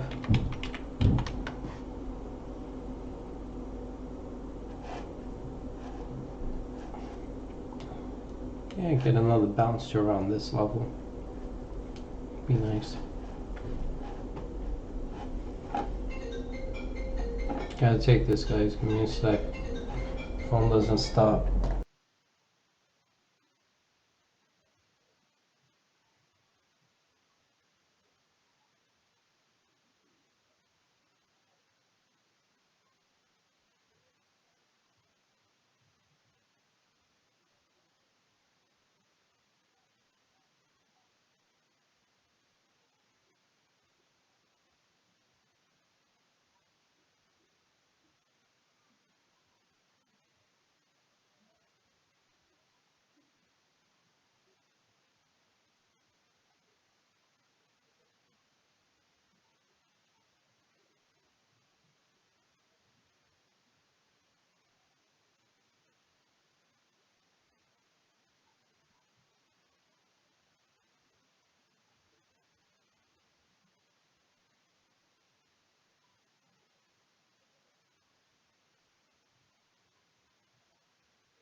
Sorry, guys.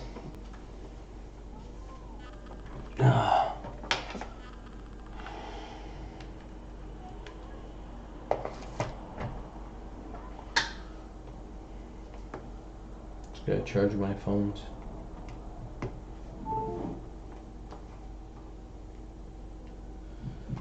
Alright.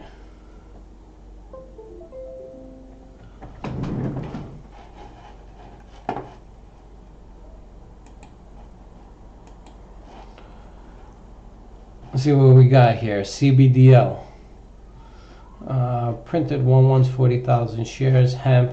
She's ticking down. This is healthy for hemp, okay? I think she needs to bounce one more time till here. If she could do that, like that, that'd be great, okay? Alright, so, this is the next support level right here. Okay, so we'll see if she could bounce and head higher. Alright, let's take a look at, well, Axis printing 2/8 by 3. There's 100K at 2/8. CBDL printed 1/1s. It seems like they're holding above ones here. Okay, let's take a look at what is this stock? BTCS. Oh.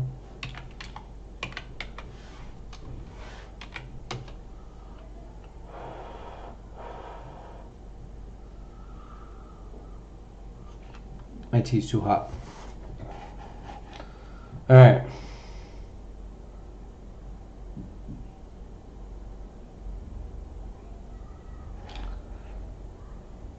Seven 8 by 7 2s, 22.5, 5,000.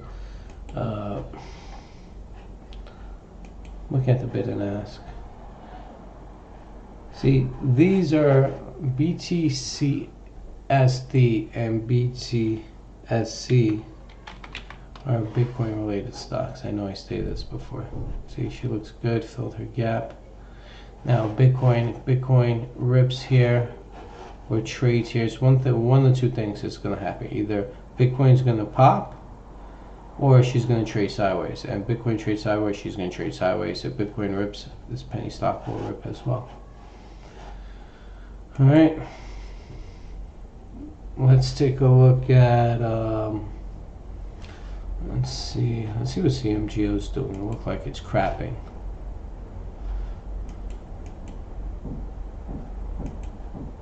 Let's take a look at its hourly.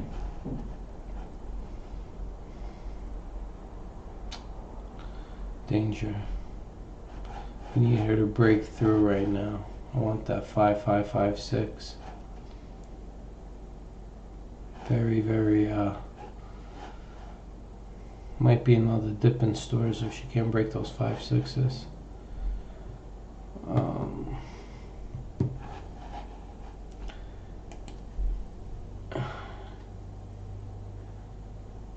That's GIFO. I think more and more time progresses, this price is just going to deteriorate. I mean, GIFA has to release something. They have to release those financials, those 17, 18s. It's time.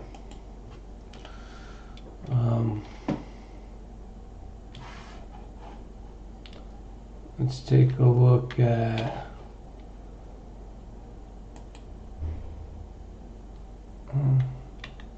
she could do something soon. But remember, this is a position trade. Don't look to day trade the stock. SODE. See what she's doing. She's one of those quiet ones that's looking to do something. Just watching her. Just like something over here shows different than everything else.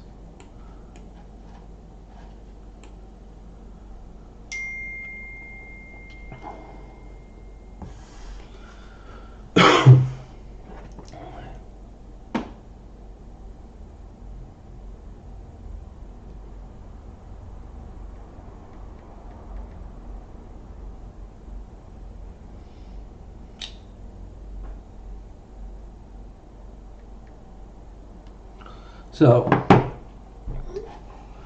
let's see. N triple U. Let's see what she's doing. This son of a bitch. I'm waiting for her. I'm gonna wait. You're gonna pay me, and you're gonna pay me lovely. This is my filthy pig. I love her. Okay? You could be a man and love pigs too. Perfectly fine. Alright? See? How much you and I love pigs? N triple U. Alright, so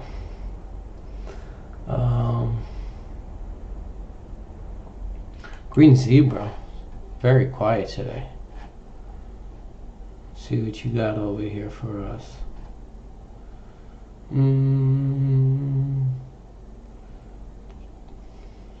Yes.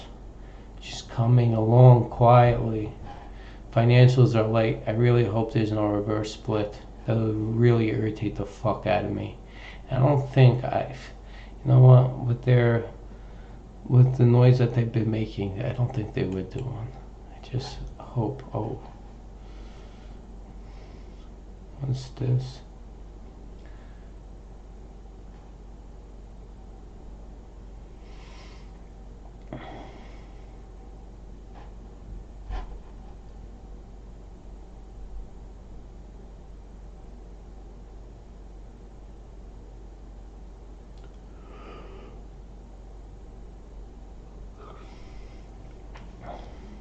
Yeah, this could pop up to here, BOX to about 15, 16.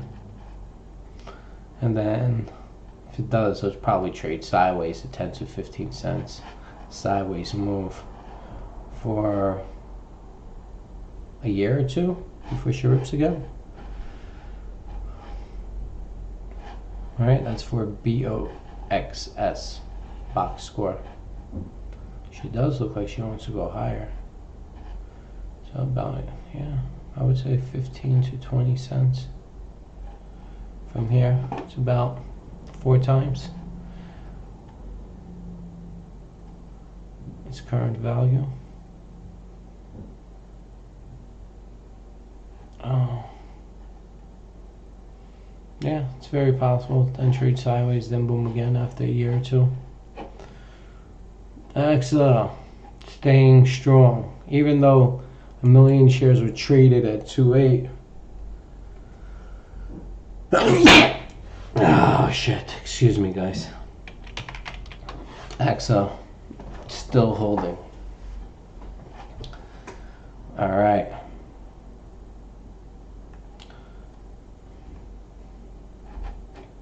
Just waiting for this news. This news drops, things is gonna look insanely good. 80% remotely true. Bang. If they underanalyze their performance, you know, they told us 100 million and it's more like 200 plus million on the assets. Oh my God.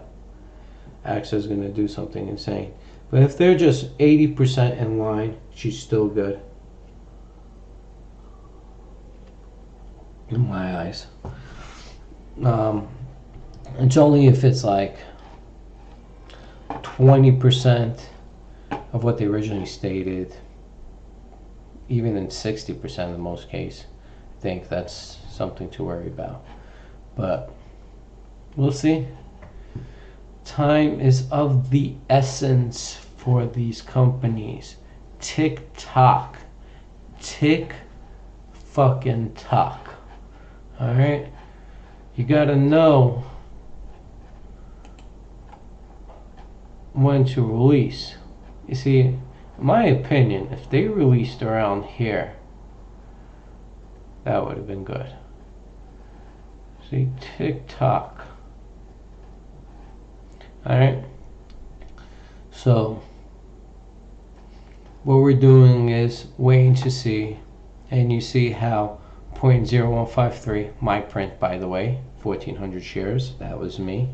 See how I put an order for 0.018, and the reason for that is because I'm a trader. There's certain things I do for certain reasons. Okay, if you don't understand why I'm doing them, well, then you should take my trading course. So as a trader, if I see something that's beneficial to my trade or my future trades, I will try to take advantage. You know, it's like any business owner that's willing to upsell their products. Like you sell one item, and so like for example, when you purchase items on websites, and they always try to upsell you. You got this item, but people who chose this item also bought this, this, and this. Like Amazon, perfect example. Add this into your cart. That's upselling, right? It's kind of similar, but also different with trading, right? You see something on the technical level. What you're doing is you're trying to let it form, let it happen for others to see. Awareness, trading awareness for other traders who see the same thing. Or other traders create or try to reverse the trend by buying up shares at certain technical levels that need to be broken. For example, formulas that's created in time frames and patterns. Okay, so traders try to take advantage within those scenarios, and traders who understand that will try to take advantage with that trader at the same time. Okay, multiple traders, hopefully. That's the goal when it comes to technical trading. Alright, so right now, see AXA 128 by 1.3, 139K at 1.3. Look how weak this side is getting. Just about as weak as the bid is getting, right? But if you go to around a penny mark for AXA, maybe 0.011, maybe 0.015, I'm pretty sure there's shares in the millions by tenths, okay? Or maybe even more than just the millions. We're not going to see that here. All right, we're not. But just for you guys to know, it's they're definitely, I'm pretty sure, hiding over there. You see 2.8 was just taken away, right? And ended up on the S, 300K. All right. There's people who are flipping this up, all right? There's shorts that's trying to get out, and they're chasing each other up on the bid, all right? What's going to happen? It's 3 for 3. Are they going to swap right now? There's a buyer and a seller. There's 300K. I mean, are you guys going to cry over a tenth to get out, or are you just going to smack? I prefer for them to smack and get out. One executes the other. Let it be 1.3, and I'm pretty sure AXA will have something like 1.25 at the bid, all right? Get these heavy sellers out of there. All right, sure. Just all a matter of if it's worth it getting out for a tenth. Look, E-Trade, you want to get out, smack those 2 7s. Citadel, you want to get in, smack those 2 8s. Or if you're short, you try and cover, smack those 2 8s. All right, see, 2 8s gone. Right? Somebody else took it. Look, 2 7s gone. You see, they got 100,000 out, right? 2 8, and then sold 300,000, right? Now it's 2 by 3, right? So they pretty much removed each other out for a tenth. Each one wasn't getting complaint because it seemed like it was the amount of shares the seller wanted from the buyer, right? So let's see. All right, so let them cancel each other out. And I like the fact that they did that. It gives us the opportunity to do something of this nature. Yep. That's what it gives us. That 911 print. 1.8 million shares at the bid. That's the opportunity I've been waiting for. Take that, motherfuckers. That's a perfect example of technical trading, my friends. Teach you guys how it's done. Teach you right. Okay? See that? Booyah. All right?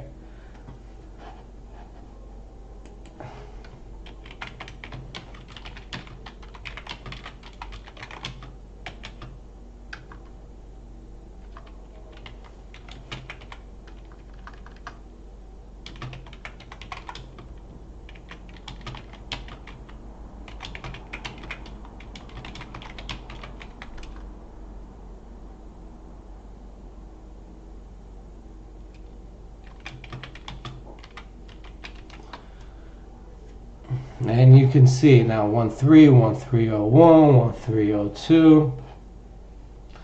Trading is an essence of doing things with timing. If you can time your trades, look at that 3-2, 3-4, you do everything correctly. All right.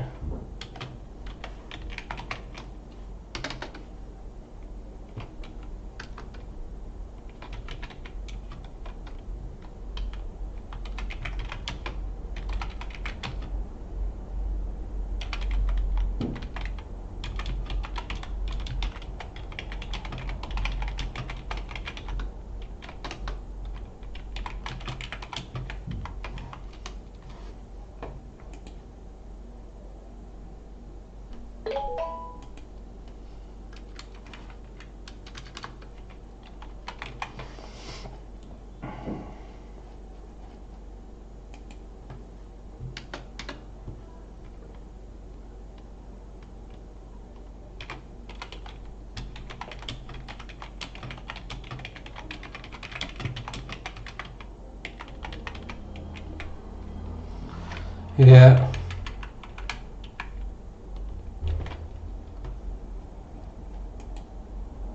So those 911 prints I just put out there, you saw how that helped. This is all form of technical trading. Now you can see the bid. That's where I print the 911s. You see I won 3s. That's awesome.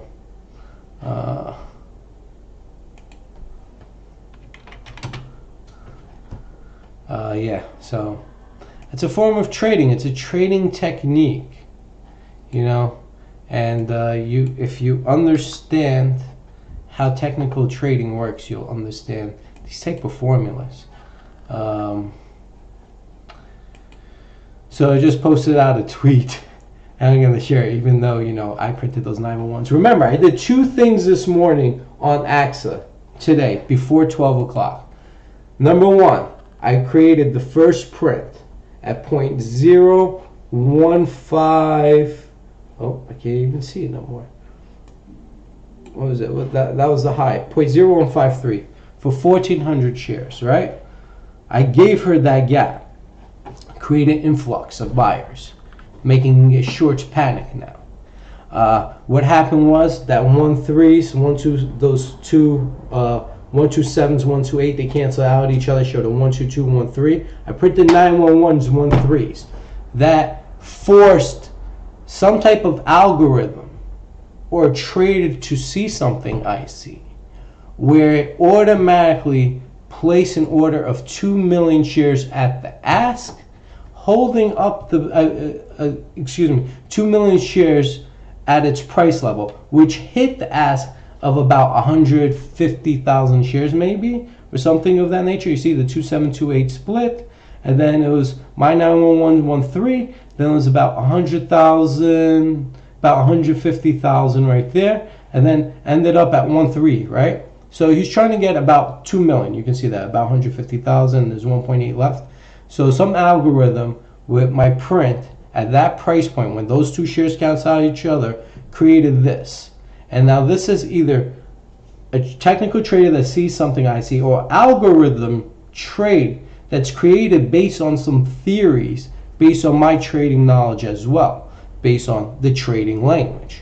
So you can see that right there just formed it into support. So I did 2 things this morning on AXA to see if she can hold up. And right now she's looking resilient. Did I play a role in her today in trading? Possibly. You know, it's the prints I was looking for, and hopefully that's established an eye for other traders, technical traders, that see the same formulas and patterns to take advantage. And it could also be algorithms that are created by other traders with similar understandings of these trading formulas and patterns that need to be developed to consider a buy from a sell.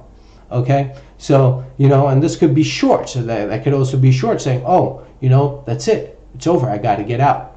It might be a time to sell right now. So that's where the algorithm took into place, like, I got to get out here. And this could be just a start, you know, and you can see it's 131, 200K, 1.4 at 1.4 at that's 90K. So this is where we want to see if she continues flipping up. And if she does flip up and she continues flipping up, this is the time where I believe shorts will start covering before the news. You know, I said earlier, you know, we got to see if she can get back to those 1.5 areas, and then maybe we'll see the spread. And remember, I printed the very first order today for 1,400 shares at 0.0153. I was trying to print 0.018 because that's what was at the ask prior to the market open. I wanted to print 0.018, but unfortunately, the market open, I got 153. That's good enough. As long as I got that gap to show that, hey, you know what? Like you want to push her down, I want to push her up. You know, and just like that, and hopefully buyers quote in and trying to do the same thing. You know, it's a battle of the bulls and the bears. You know, they took her down from 2 cents to you know, and don't forget, I paid higher.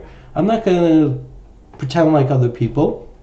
I paid around right here, and I always trade. Don't forget, I've been trading her, right? So I made my money in her, and got over. You know, I wanted to say around right here, but I called a penny. I should have waited a penny. But I want to say right here after this movement I got in, and she was up and whatever. But then she started going down, and you know, I started buying here, bought some here, bought some here, printing 911s wherever I see feasible, or buying a certain amount of shares whenever I see feasible. And you know, eventually what happened was right after that. Right after that, she's now stabilizing. You know, she even went down. I didn't panic because I believe in the company structure, what they're doing, what they put together, its valuation, its current price value. I take a lot of things into consideration to enjoy being in a position trade like this. You know, I don't like being in position trades unless I'm stuck in them, or I really like them. I find maybe 1, 2, 3 a year. That's it, and we always go back and to look at those 1, 2, 3 a year. Access one of them, obviously GIFA was one of them before. I still have shares, and not as much before on GIFA, but something if it ever really does happen. And you know, I'm questioning it, but remember I took my profit, it's off the table. But if it does happen, it happens. So with AXA, I see something now. We're going with time frames again, right? Remember I told you guys all about time frames. All right, so we're gonna. And this is time frame trading, what I'm doing right now. And I don't know if you will understand this or you don't understand this, but this is what I'm going to try to do. I'm going to show you what time frame trading looks like, and I showed it to you twice today at the open and just recently with my 911 print. Now, I print 911s. A lot of people get excited saying news. I'm the one that prints 911s. And there's reasons behind it as a trader, and I'm pretty sure I stated in previous streams. I print 911s because I let other traders know I see something. Do you see the same thing? If you do, you know what? Let me know by printing also. Or you know, if you do, if you see my 911 print and you agree, if you break that technical level, it's going higher, break it, or somebody else breaks it. You know, there's bulls and bears in this market. There's 2 sides to this story. Every stock, there's 2 sides to a story, right? You want to be on the right side of the story. That's all it is. All right. Now, I don't short penny stocks, but it's very lucrative. I don't, but it's very lucrative. Okay. I short stocks over, you know, I would say at least over $2-3. I like to buy stocks. I like to buy penny stocks. I swing trade them. But if I'm shorting, I want to short stocks anywhere from like $3 low end, but more like anywhere from like the $7 to, you know, maybe $25 range. It's different type of trading in general when you're trading penny stocks and like stocks that are, you know, more uplisted like on the NASDAQ small caps or national markets. So you know, you have to be smart, you know. Yeah, 9 out of 10 times you can short a stock, a penny stock. I'm pretty sure you'll make a shitload of money. But you know, even 95 out of 100. But you know, that just one time. That's why I just don't do it. You know, I just don't. I don't.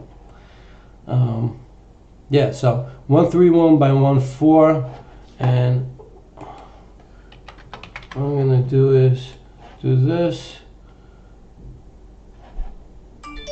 There you go. All right, so that's another 911 print. I got about 30 seconds before this this time frame ends, okay? And the reason why I'm doing this is because it's a formula that I'm trying to continue creating, and everything's based on time. I don't know if you guys could understand that, but this is what time frame trading is really about. Okay, so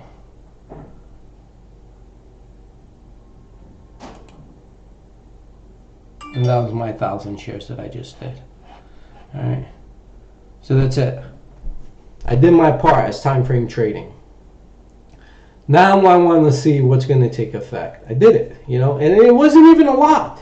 You know, I didn't even, you know, I have shares. Trust me, I have shares.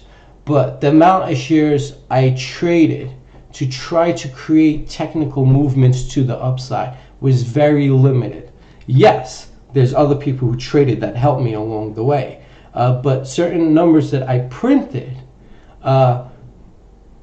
might have hugely helped on the process of these trades happening today. Okay, remember I printed the first print at 5.3, right? Higher than all these days, pretty much higher than this day as well. You know, pretty much the highest right here. You see, I was going for 1.8. I'm not, you know, that was what the ask was. I was going for 1.8, but what happened was I got 153. I put in an order for 1.8. 1.8 was the ask. They gave me 153. That's what the shorts get, and good. I'm happy I got 153 because it's higher than all these resistance levels from here. And what happens is we're creating that up movement. You see? Look at that. We're creating that up movement. Look at that. It's all about technical trading and doing it correctly. Sometimes you have to wait. I saw an opportunity. I try to take advantage of them. And as you can see, she is booming. Now she's at 144 by 148. Remember, my first print was 153. You know, now it's just technical trading. That's all I did. And what happened was I spent I'll tell you, total amount of shares I got today from AXA is 14, 24, 36. I would say just under 3,500 shares created this type of movement. All about timing. That's all it was. Now, you can't do this for all stocks. Every stock is different. Every stock behaves differently. That's why I always say that each stock is a beast within itself. Okay? But there's certain things I understand and see, and I'm glad I shared it with you guys on this live stream. It's only a matter of time until you see certain things that I do, you know, and it's just doing it. It's doing it smart. Look, I own shares of this stock, right? And it cost me 3,500 shares, a total, anywhere from a penny to 0.01 to 0.0153, right? Point zero, yeah. So let's say 0.01 to 0.015, just average over there. It's on 3,500 shares. Okay, I spent maybe at most $100 doing this. I have a lot more money in AXA than $100. The fact that I would risk $100 to try to make a turnover and make these shorts go belly up is worth it for me, okay? And that's what technical trading is. I think as I continue to live stream, you guys are going to see this more and more out of me on position trades and swing trades, but you won't see something like this on my day trades, okay? So I'm just glad you guys see this right now. It's a perfect example of technical trading. This is a technique that I'm actually going to teach you guys, but you need to know the language. I'm confident to say that I know the language, and you know, I'm pretty sure, not even with AXA, but a lot of different symbols that we've been bringing up for the last 2 weeks while I'm trying to fix my streams from lagging, and from my trading platform from lagging. We've been looking at a bunch, and you can see, you know, I'm not saying 100% of the time they do what I say, but you can see the language holds true, okay? Now, each stock, moves differently, but the language is the same. You understand the language, you can read any stock that's trading. I don't care if it's a penny stock. I don't care if it's small cap Nasdaq National Market stock. I don't care if it's currency, futures, commodities, over-the-counter stocks. It really doesn't make it, even cryptocurrency, it really doesn't make a difference. If you can understand the trading language, you can understand. If you can understand the trading language as far as stocks, you can understand the trading language for any trading instrument out there. Any.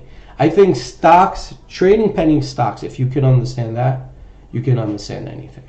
All right? That's that. And now we see her ticking down, and that's normal. All right? It's normal for her to tick down because it's not going to go up without some type of breathing. All right, there's people who selling probably from one. They say, oh, I made 30-40%. I don't disagree with that. I think that's a great move. And somebody who argues like, oh, they sold too short. Listen, at 1-1 today, somebody got out at 1-5, 1-4-4. They made their 25-30%. I get it. I understand. I respect it. Excuse me. You have to take your profits if you're day trading. If you're not day trading, you're position trading, swing trading. It's a different ball game, okay? And don't forget, some people may be position traded at a penny as well, and they're just looking for 3/10. That's good for them. I don't want 3/10. I'm doing the things, and I'm seeing, and I'm providing my technical patterns and doing what I'm doing because I believe in what I do. That's the difference. As a trader, if you understand what you're doing and you believe in what you do, you shouldn't second guess your judgment. You should do it. Now, you should do it smart, but you should do it, okay? Now, when you second guess your instincts, that's when you're wrong, okay? Never second guess your instincts and always be disciplined. You see how everything I'm disciplined with, instincts, my timing with acts and my trades, I'm not jumping in. I'm like, oh, I got to get in, this is my only trade, God forbid. No, I'm patient. I'll find something. To be a successful trader, you need to have patience. And obviously, you need to be very punctual. But you need to have patience, okay? Punctual as far as executing orders, timely, but you need to be patient. If you can't get in, you don't actually I'm carefree. When I get into trade, I'm excited. Like, yeah, especially if it's a day trade because I'm not looking to hold overnight. But if you don't get into it, there's nothing to stress yourself over. What are you going to do? Chase, pay 30%, 60%, 80% more than where you originally wanted to get it? How does that make sense? Just common sense, guys. Common sense. You don't need to be a genius for that type of common sense. I mean, trading is called common sense. You just need to understand the language, like anything you would if you go to school. TheTradingTeacher.com. All right. Let's see what else we have. You see 145s. It's picking up. Look, 145s by 148s. And I'm glad that I had this streamed for you guys. And this is a very entertaining event that's happening.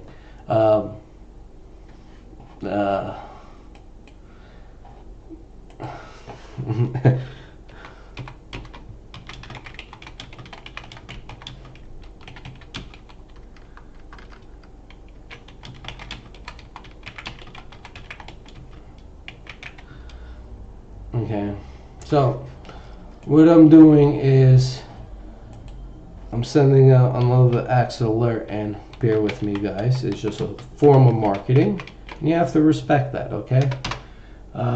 You see how I don't go crazy? Like, I let my stocks play out. If I'm not day trading, this is my position trade. I'm sorry, but I've been trading her since like a half a penny, and I just don't think I deserve to sell her at these price levels, okay? I just like, there's certain price levels, yes. Like I traded her at half a penny, I traded her up, made my money, got out, made my money, got out, made my money, and now I'm in this position, even though it went against me, I know what the company is capable of. So just re-adding, trying to buy more, trying to create support, form support. Sometimes it's a process, sometimes it's a waiting game and you have to do it at the right time. Looks like timing was perfect today for this bottom, and yeah, that's great.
Okay, just doing marketing, guys. I'm sorry.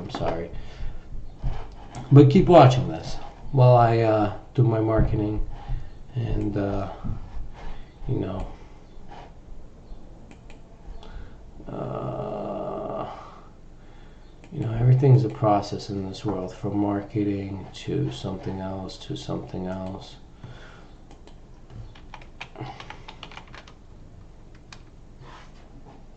Boom, boom, boom, boom, boom, boom, boom, boom, boom, boom, boom, boom, boom, boom.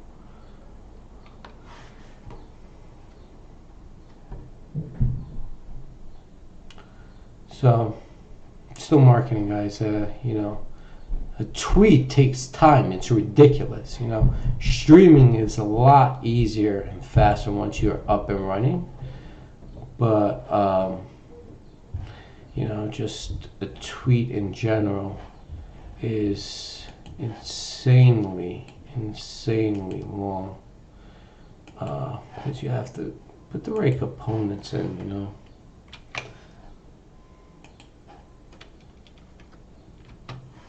All right, that's that, and boom, boom, boom.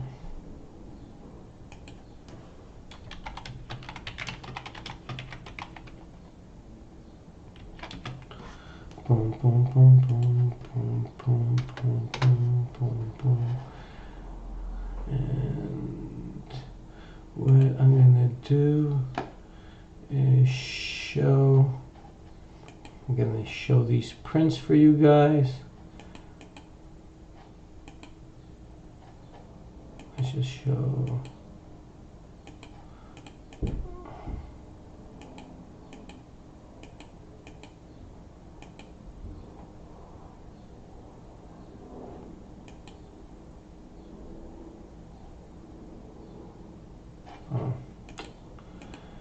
Sorry guys.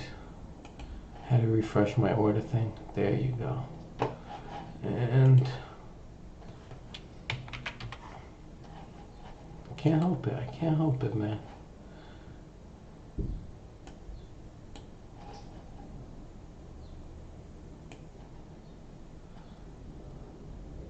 $24. Oh, I'm wrong. Under 4,500. 2,400.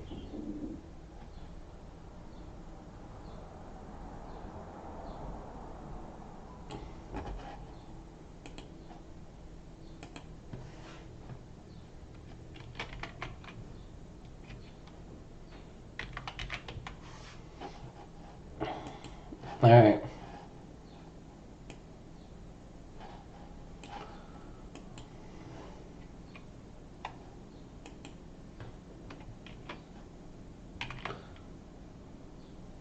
Oops. Almost done, guys. Promise you.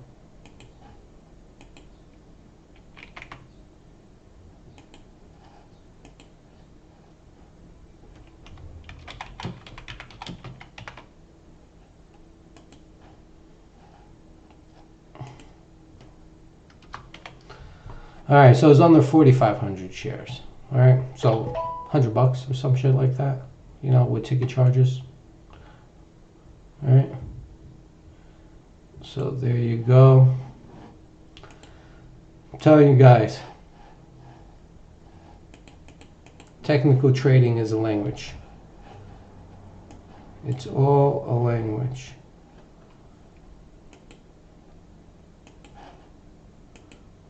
All a language. And we are, and I'm sorry for repeating myself because I am doing some marketing, so I am not really paying attention to what's going on. I'm just talking and rambling so you guys don't get bored, but I think it's more annoying. All right, so we're back 1-4 by 148, and I sent out the tweet. If you follow me on Twitter, by all means, look at the post.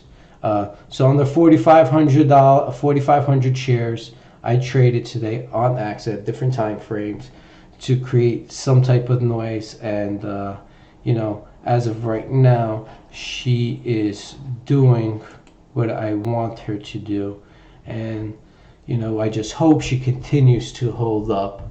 And, we'll see. It's great. I base my trades on time frames, and I'm looking at accident just based on whatever I see, and the fact that if I'm able to take advantage in forcing these shorts, I will.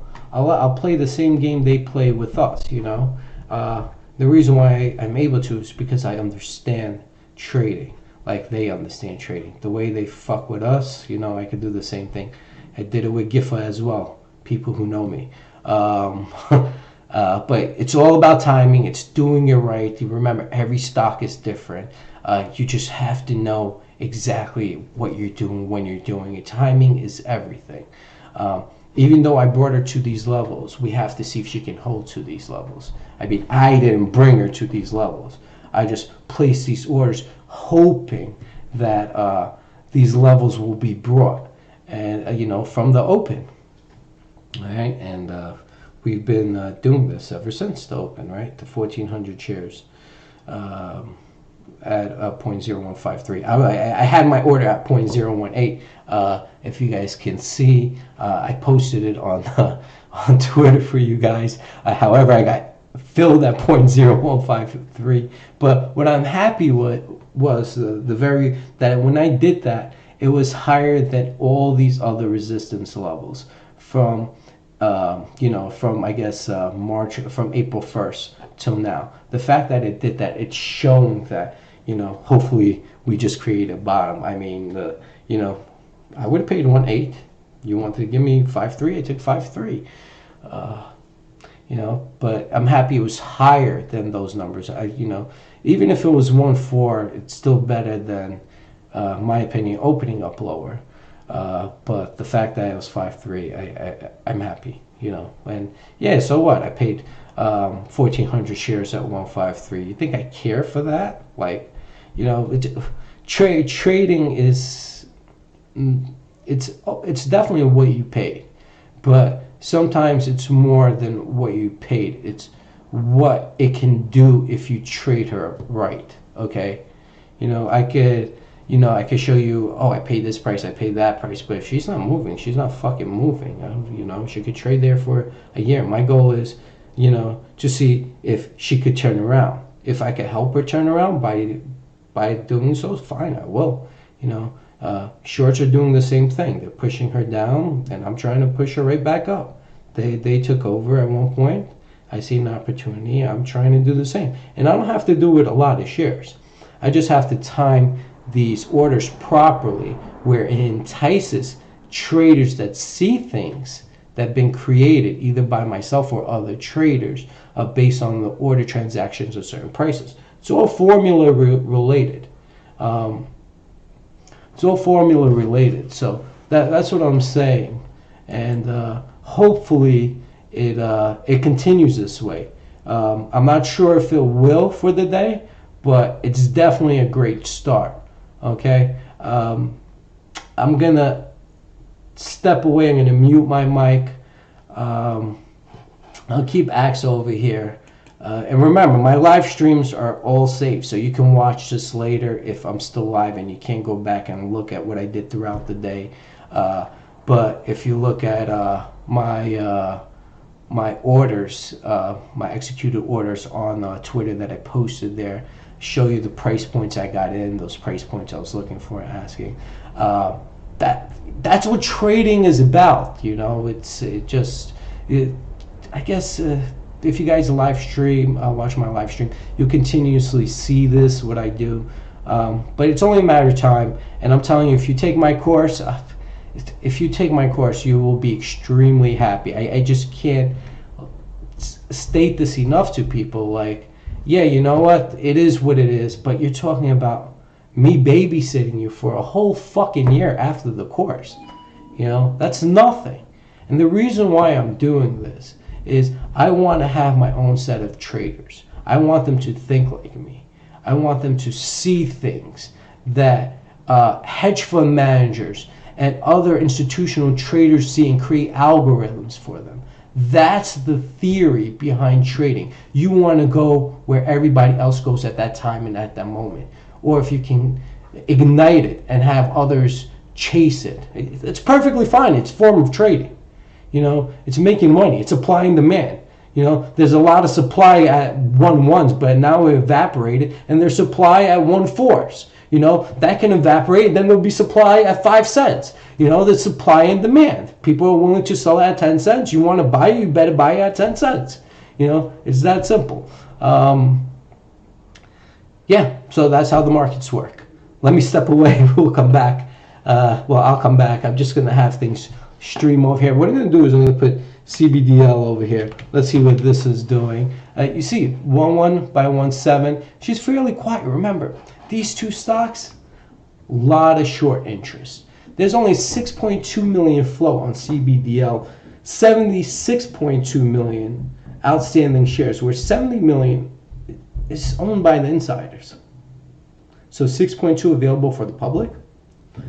Yeah, how much can you guys short, guys? I mean, we're talking about, a float of 6.2 million. You guys really don't have a lot to work with right now at 1 cent, especially it's holding up. Okay, I believe she's going to be chasing around 2 cents by the end of this week, or over 2 cents by the end of this week, CBDL. So keep your eyes on her. Remember, everything is about technical trading and pattern trading. Sometimes a pattern, which has failed for CBDL in the beginning for me, and I stated that. Then we refreshed and we saw another outlook, and now we're looking at that new outlook. The language has changed, but you need to understand the language, and that's what we're doing, okay? And what I mean by that, if you guys look at the weekly, you'll see the inverted hammer with high volume indicating a strong bottom. Oops. There we go. Damn charts. Strong bottom right here with the high volume. I expect it to at least chase 2 or break over 2 by the end of this week. So, today is Wednesday. We got another 2 trading days left. Let's see if that happens. 214 by 146 on AXA. I'm going to mute my mic. I'm going to step away. I'll be back in a few.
All right, guys. Apparently, I can't take a break because there's action in the chat room. So a few people just got into CBDL at 119. Sorry, 117 in my group. Yeah, listen. Hey, listen. I paid a. You know what? I think you paid a lot lower than me, man. Wait, let me double check. Let me see what price I got. Yeah, my average price is about 0.0125. So yeah, you guys, whoever gets in below my average price, you guys are doing great because you get a lower price than me. But for me, I'm never gonna find its bottom. If I see something, I'm gonna execute it. You know, it's gonna be near its bottom. It's not gonna be completely at its bottom, or when I sell, it's not gonna be completely at its top. Sometimes it happens, but not all the time. But there's a range, you understand, and I'm comfortable where I know my range. You know. So that's good enough for me. I don't need anything more, anything less. I constantly do it. That's perfectly fine. But yeah, so you can see the. I'm telling you guys, there's only 6.2 million shares of this. But let me take my break. Like, every time I come back to the walkway, people are messaging me. BIPH. All right, let's take a look at these real quick. First, let's do TRII because people are looking at them in the group. Yeah, I think we looked at her this morning. She does look like a reversal. When I looked at the daily, yeah, that's right. This morning you guys showed me this. Yeah, she looks good. I mean, the shoulder's broken. You have a cup of handle. You have a reversal. You got a lot of things. I expect the boom here. TRI looking good, man. I mean, it's not even the bid support. You know. It's just gonna rip. That's what it looks like. Fuck big support, you know. TRI looks.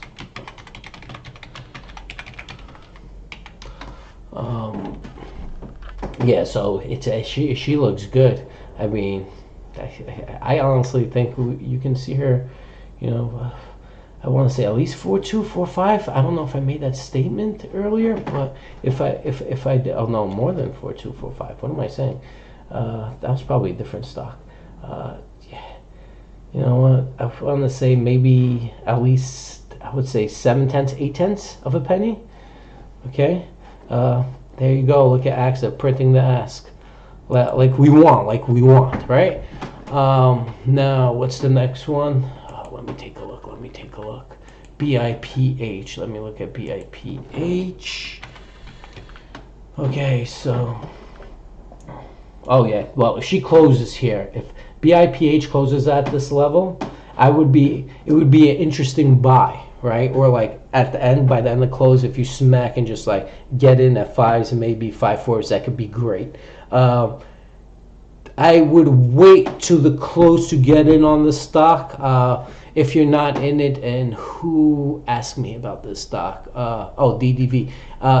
Well, it looks good, but I want to see if those 4.5s can hold. And if you have a 5 print by the close, like a 5 or even 5.4 print, you know, higher prints at the end of the close than where she is now, would be awesome for the stock. And you know, but I just think it's a little too early. I think end of the day, around like before the market close, like 5 minutes before the close, see where she's at. You know, if she's testing 5s or F5s and you want to break her, give her that support, that up move, by all means, I think that would be great. So you see 1.4s are being printed right now on AXA, and I just want to see 12:30 took place. I'm looking at everything based on time with AXA. You know, I remember when I was doing it, and listen, you know, I was doing time frame trading with AXA before when she was going down.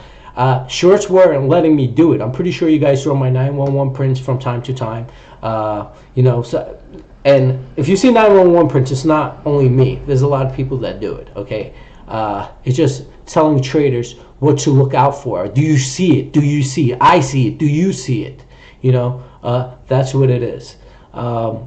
And you know, and algorithms could come into play based on those formulas that took effect, like a hedge fund that just switches off on their computer, and that's how we trade, you know. And you know, trust me, like I said, I did only 4,500 shares, under 4,500 shares, but I have a lot of shares. It's not 7 figures, but it's, you know, high 6. I know there's people with 7 figures, Kudos to you. I like it. I like it. But you know, there's a lot of risk associated with that reward as well, unless you got to add a half a penny or like 4/10. But I've been trading it, right? So it's not like I got in at 4/10 and sold it at 3. You know, I got in at 4/10, I sold some at 8/10, ended up buying some more at 6/10, sold it at like 1/6, bought it back, sold it at 2/6, bought it back, and then I was like, and I even told guys, I'm like, hey guys, sell in case, you never know, so take something off the table. And I took some off the table. I still had, I think, at that point, 100,000 shares.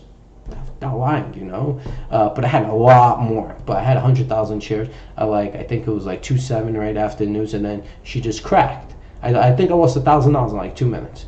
And but I was still in the green. But in general, on that 100,000 shares, I lost $1,000 from where it was, the valuation, in 2 minutes. And you know, I got out. I took that loss, and then I posted a tweet. I'm like, straight up garbage. She's dead. Yeah, and until she came back, and now she's back alive. You know, she was back alive about I want to say a month ago.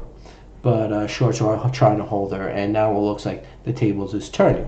You can see she's printing 4 9s right now. Now the highs is the 5 3s, and that's what I printed, right? And that's the highs.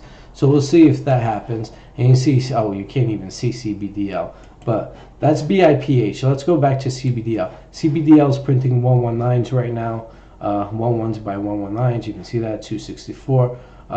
Remember, there's short here. I think it's like a 75% short interest. So on CBDL, with AXA, it might be there as well. I did the numbers for them. It's in one of my streams. I can't remember because I look at so many things and just, you know, I have 100 things that I worry about a day. But I did the numbers on those, and the short levels were very extreme as well. I want to say it was in the 70s range as well, or close to it, maybe even higher. But I want to say it's near the 70s range. But short interest. But this is what I'm saying. They can. You see how she can break over a penny and like under a penny. And trust me, they tried. They just couldn't. You know. And if you look at my, oh, damn it, what the hell's going on here? If you look at some of the tutorials I've done before on AXA, we talk about the X meets the mark spot, which, what the hell happened? I think I just by accident removed it, for crying out loud. Yeah. Let me see if I could get it going. For crying out loud. There you go. Oh. I remove this. That's support, but I want to do this. Okay? This is the X meets the mark spot, right? This is what she was supposed to burst. And I even said, hey, if she even ticks down, I don't think she's going to tick down much. I think they have problems shorting her. They can't. There's so much share short. How many shares can you do? Like, it's obvious. You're not going to get her under a penny. And hopefully we see this upside move right now, you know? And it's good. It's about time.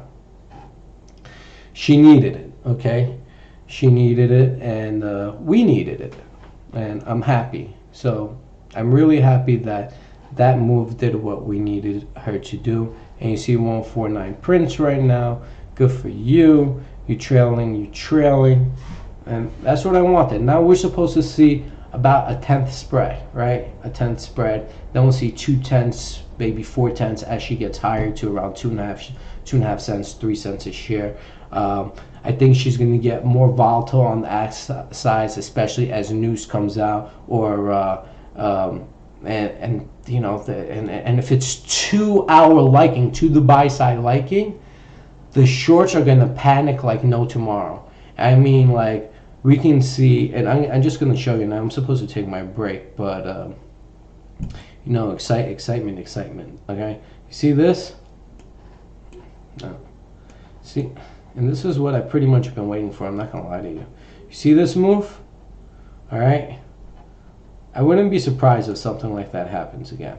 Now, it could be on a higher scale, and I'm pretty sure if you look at my live streams previously, I stated this before or by previous recordings. You just have to look up AXA and everything I spoke about. First up move, right? pretty much this is when I guess she started trading, became into business, went down, right? It's trading right here, double the amount, right, of this, went down. Now, oh, you fucking motherfucker. Excuse my language, guys. Now, I can't show to, hold on. Okay, if I take this, can I do that? You guys see it? Yeah. Alright, let's see. I can zoom it, we can make this bigger. Alright. Alright, let's see. Cool? Alright, let's see. So, you see this huge shoulder right here, this huge, it's like, this right here is a shoulder, this right here is a head. This is like a huge reversal play. If she can break, and remember, like I said, this was double, this could be double as well, right? She could be double as well, then she goes down. So you could see AXA may be chasing $1. Now don't go crazy and don't quote me on that she'll go to $1 at 80 cents, but she could. Look for a dime. Okay, a dime is healthy. Dime seems very feasible. Half at a dime, and then the other half if she goes to the dollar, if she goes to the 80 cents, the 60 cents, the $5. But try to take half off the table. All right, just trying to help you guys to do things smart. All right, so that's AXA, and you can't see it because of all this, but you can see the reversal plays. This is like this huge bottom being formed. Huge bottom. I've been waiting for this. You know, I've been watching her after this up move. And as a trader, I've been watching her. She was in my scanner. She was in my watch list. And I just constantly been watching her for a while. And I do that with a lot of stocks. And then when I think it's time to pull the trigger, I see some noise. That's the time. And then I just will watch a trader. You know, it could be 3 months, 6 months, a year, 2 years, whatever the hell it is. And then just find something else and never look back. You know, that's trading. All right, so look at that. Now what I'm going to do is just put the chart back the way it should be. All right, so I'm going to put this back on the 60-minute. I like the 60-minute. Look at this. Look how she looks on the 60-minute. Fucking awesome. Alright, 60-minute looks awesome. Daily also looks awesome. Look at the daily. Crazy, right? Telling me she don't look good? Come on, guys. Come on, guys. Come on. Alright. Alright, so I'm gonna keep the 60-minute, the 10-minute, so you guys can see what she does around this range. Alright. She's at 149. She's pretty much near the highs of the day of what I printed. Okay, and we'll put CBDL over here. She's at the highs as well today. Yeah, I'm gonna mute my mic. I'm gonna be right back. Well, not right back. I'm gonna take a breather. You know, I have to constantly take breathers. I got too many fucking monitors up here. I get dizzy at a time, constantly talking. Yeah, so pretty much that's it.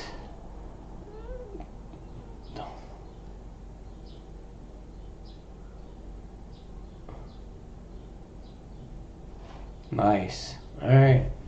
You know, I get some research from other people that don't want me to share it with the public for reasons as they want to get maybe more shares for themselves or whatever the case is.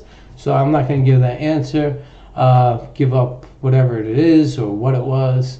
But if it holds true, that'd be awesome. To the individual that sent me that personal message. Yeah, that would be freaking awesome. I'm not in the stock the individual's talking about, but it would be freaking awesome. And you know what? If I do get into it, I'll let you know that. But yeah, that'd be fucking awesome. All right. So, guys, let me step away. Otherwise, I'm gonna be talking forever. It's 12:40 now. I'll be back in a bit.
Guys, I'll be back in I want to say about 1, maybe 1:15 Eastern time. All right, I'm just gonna step away. Be back about 1:15.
Well, where I was going, he stepped away, so came back.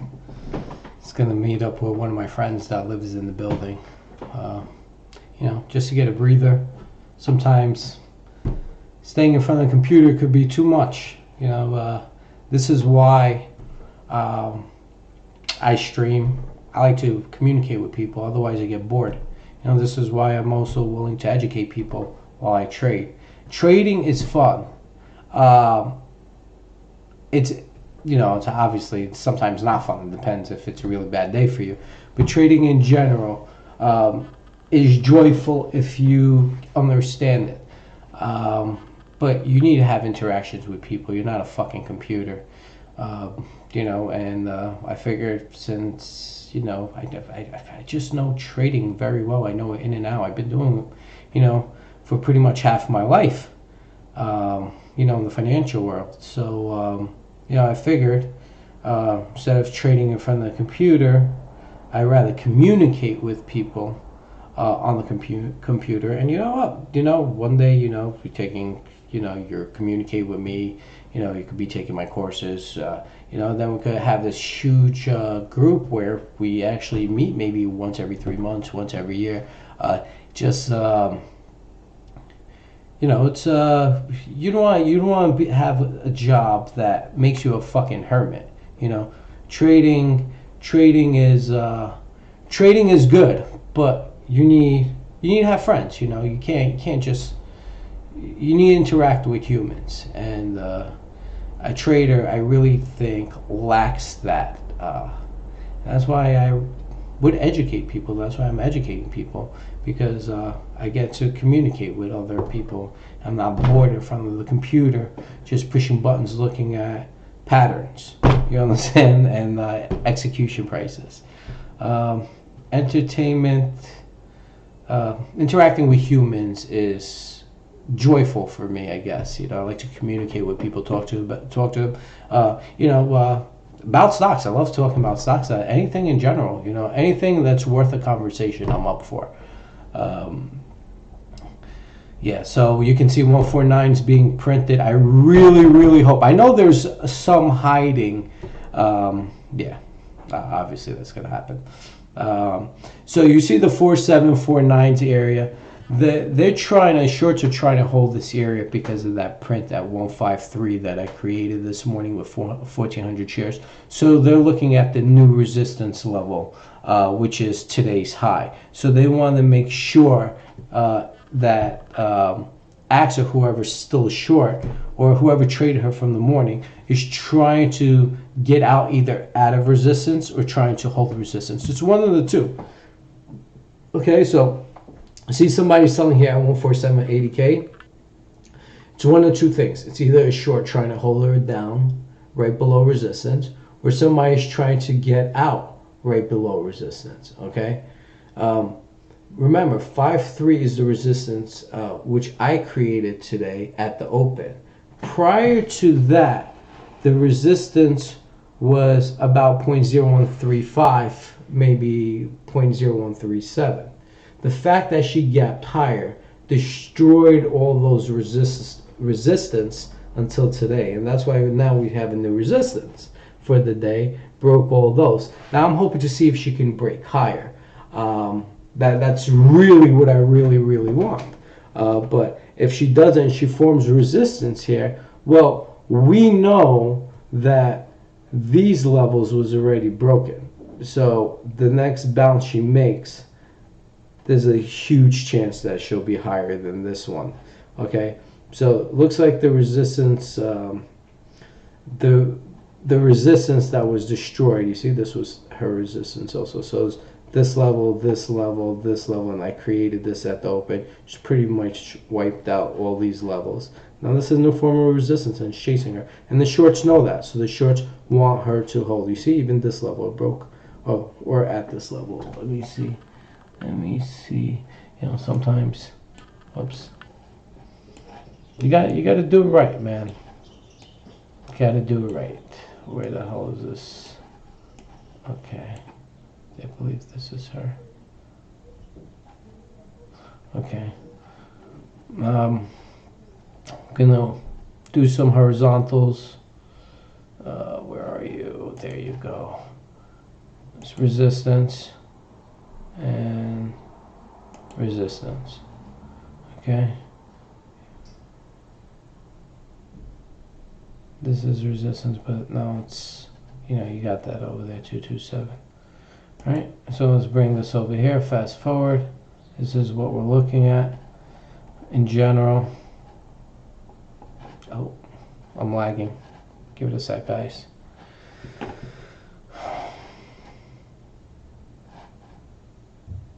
Still lagging. I got a print though. 15636. The fuck? There you go. Alright, so there you go. These are our levels. Right there, right there. This is the next resistance at 2. But I wouldn't look at that. I would look at this one. This one's more solid. This one's more solid. This resistance right here. Yeah, we're good.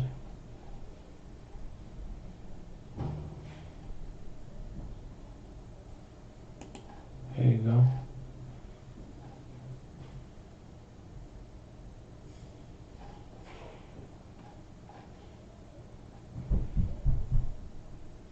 All right.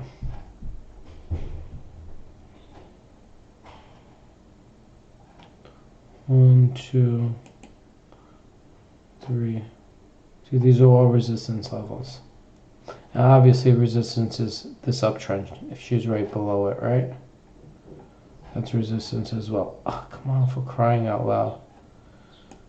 I think there's something wrong with my chart in general. It's just messing up. Okay. So that's resistance as well. She breaks through up here, then she's in an uptrend, and then she got to battle these grounds. Once she breaks through up here, I don't think any of these will be I don't think this will be an issue. She could just trade like this, you know, until news comes out, you know. But I don't think this will be an issue, and I think news is going to come out earlier than this whole trend if she trades upwards. But I think the main resistance level is obviously this right here at 3s.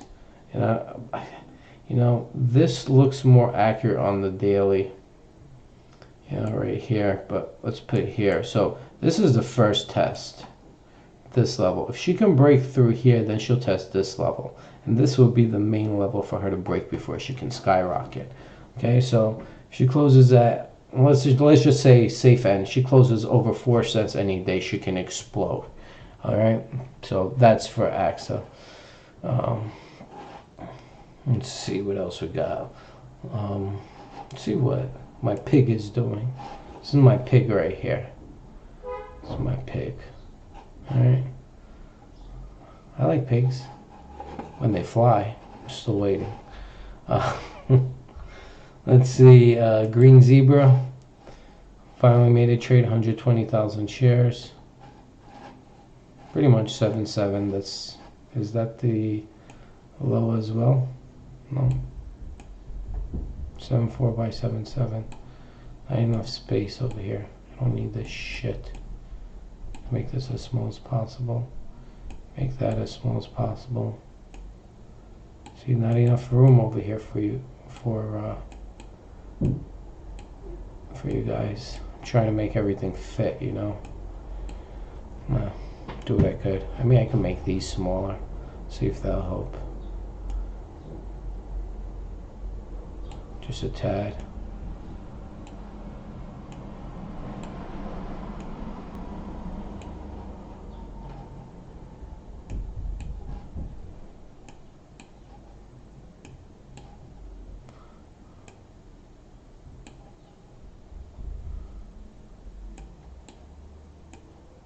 Oops. So annoying. So annoying. There we go. Really, really annoying. All right.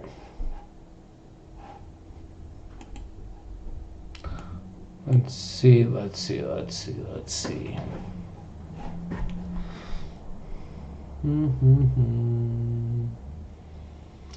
Trying to see what else is there.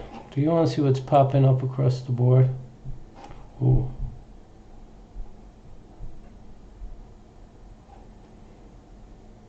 China Energy.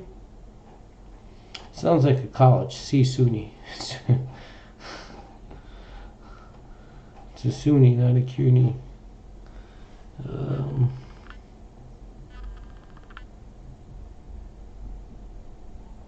Difference of college with SUNY and CUNY: City University of New York, 4C, and SUNY State University of New York. If you go to college, that's why I made that comment. If you ever went to college, you would know. In New York City. Or New York State for that matter. So, just trying to see if there's anything.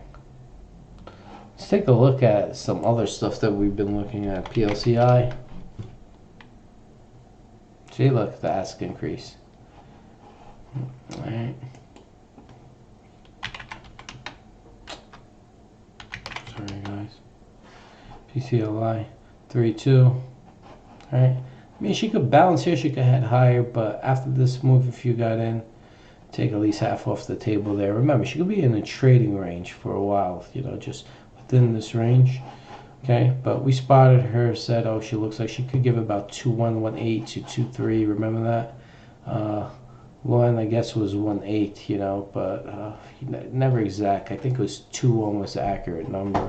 If I would say, if you're looking to long this position, you know, I don't think if you would try to long, you would have got in 1.8. I wouldn't say that. I would say anywhere from 1.8 to 2.1, 2.2, but you know, give a time frame, ballpark area of place to get in, and did that, you know. Let's see what we're looking at. RAFA looked like she wanted to head higher. You see 3 4s, 4 6s. The 4 6s, the bid came back. It just has this bull flag, but we saw a bull flag fail. This is trying to be developed.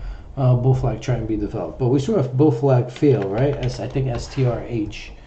Was it STRH? Yeah, right here. You see, she failed. I mean, she's still in the game because she's still above support, but technically that bull flag failed. You know, so that's why you should every time. You know, so if you're trading, if you're position trading, it's two different things. If you're day trading, 30-40% you should get out. If you're swing trading, you should look for about 30-40%. You know, 30, 40, 50% as your half mark, and then the other half, you know, you can swing for the fences. Now, position trading is different, okay? Well, with me, it's different. And you know, you're going to get to understand this along the way, especially if you take my course, because then you understand the ins and outs, you know, of what I do and why I do it. What the hell happened here? I don't know. Something happened with my chair. Yeah, so, you know, I'm just looking. Oh, look at TRLI. See this? This looks like a great play right here. You know, maybe you can see her go. Yeah, 6 6s. Be nice if you could wait on the bid and get in, but I don't think so. 92,000 shares, 7 cents. 7.5 by 5.3. Maybe if you could put a bid 6 cents, maybe you get lucky. It also looks like there's news out here on the stock.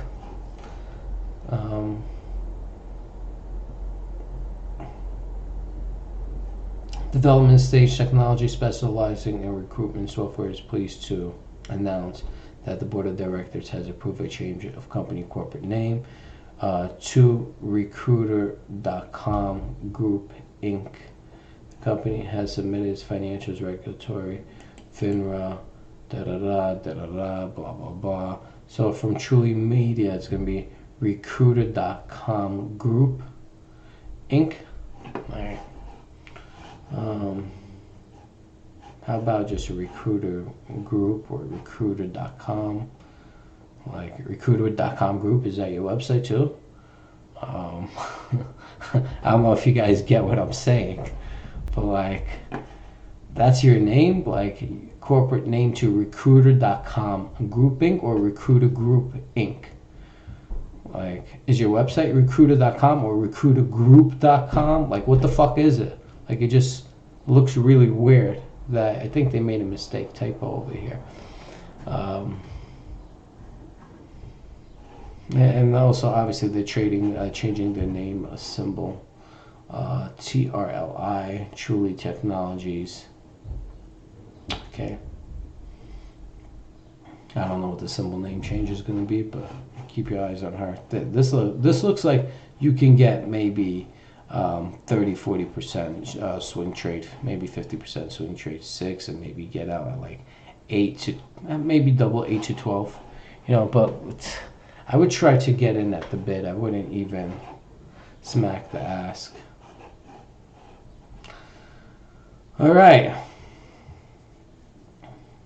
Let's see what we got here. And let me just do the line because I lost this trend line again. And this was like that. You see it's all pretty much the same, even the arrow. Nothing has changed. Maybe I'm off by like a tick or two, something like that. But in line, that's the trend line, There's nothing different about that. 141 by 147. Whoops. Sorry, guys. CBDL is printing 1-2s right now. 1-2. Let's go take a look real quick. Yeah, 1-9s by 1-2s by 1-9s.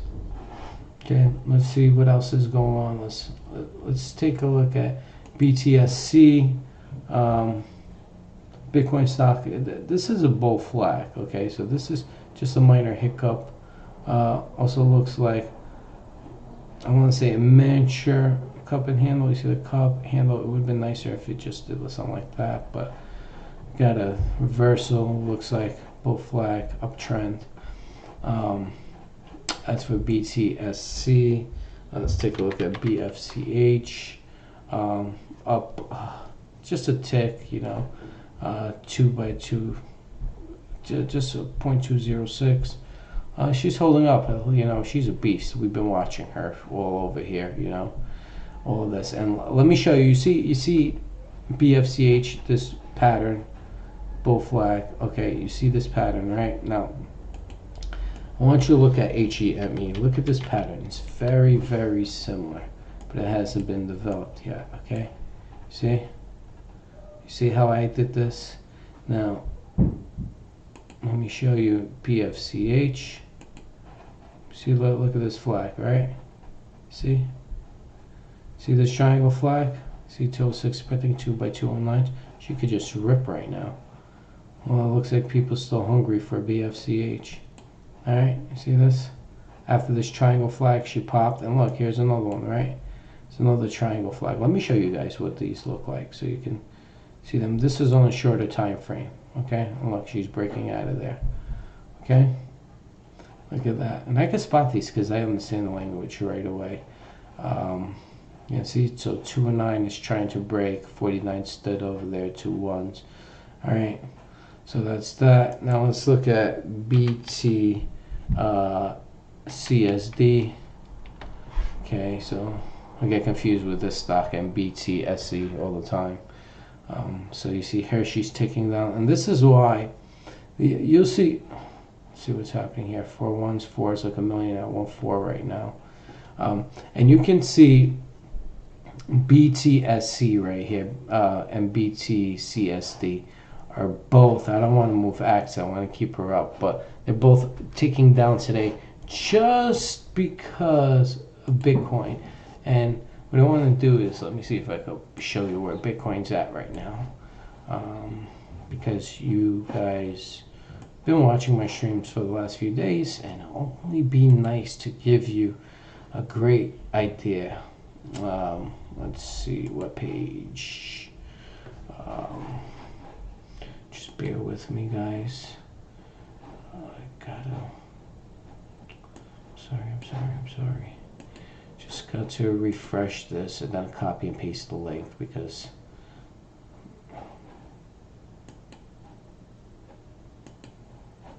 leave. Just give me a sec. Just lagging a little bit again. Okay, there you go. All right. Okay, guys, let's take a look at Bitcoin. All right. This is Bitcoin on the 1 minute. These are all, each time frame represents 1 minute for today. We're going to back out. We're going to go to the hourly. Okay, this is what she looks like on the hourly. This is why, oops, let me zoom in. This is why Bitcoin pretty much dropped today. You know, April 19th, based on, I guess this is 2 hours.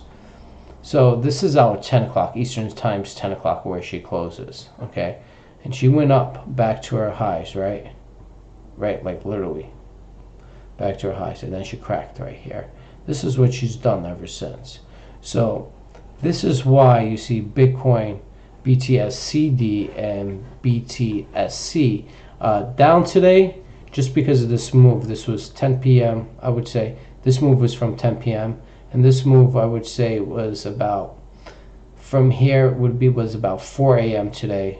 You know, 5 a.m. today, 6 a.m., 7 a.m., 8 a.m., 9 a.m., 10 a.m., 11 a.m., 12 p.m., 1 p.m. I'm a little off, I guess.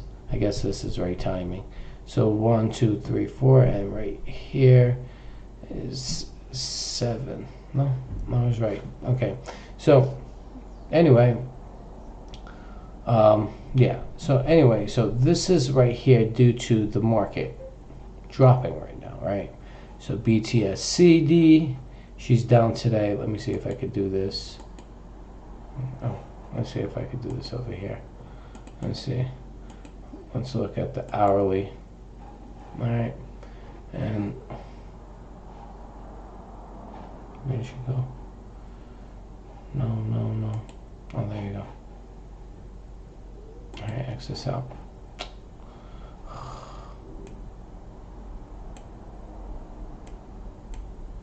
You really gonna annoy me right now? Hi for now, bitch. All right. So I want to show you today's move. All right. So this was yesterday's move. All right. 23rd. Yesterday's move. Okay. 23rd. Okay. See that? Today's move. See, 24th. Today's move. This is 24th. All right. So these are the moves within it. And now you can see BTSCD, same thing. BTSC. All right. Let me show you that again. All right, so we're looking at the hourly on both, right? Hourly. So at the open, she gapped up, went up, right? At the open, well, the morning she was already up, so she caught up with her. Traded downwards. Today at the open, she was already down, so she took down, gap down. Now she's trading at this level. All right, so if she trades up, you'll see her trade up as well. She follows Bitcoin. Okay, and it's a Bitcoin stock. That's why I'm showing it to you. All right, so they pretty much work in line. Let me show you what the daily looks like for both as well. Okay, all right, so this is the daily. All right, so this is yesterday's. Oops, this was yesterday's. This was yesterday. This is today. This is today. Okay, see? See? Oops. You see? Yesterday, today. Alright? Now also look at this. Up move, right? Look. April 1st, April 2nd, April 3rd. Look. April 2nd. Okay? See? April 3rd. See? Alright, you see that moves? She follows. Alright? And you know what? BTCSD is the same thing. I'm just showing you, just different scale. Alright? But she did her reverse split, which I forgot to mention. So the reverse split kind of fucked it up, but you'll see by the moves right here, okay? So April 2nd, remember, right? April 2nd, April 3rd, and then also this right here, April 2nd, April 3rd. She follows through, could be later, sooner. And then the reverse split happened here, so somewhere around here. This is where things took into effect. Okay, so but same thing. You see, April 2nd, she made a move. She's following Bitcoin. Some move faster than others, some take more time, but they follow each other.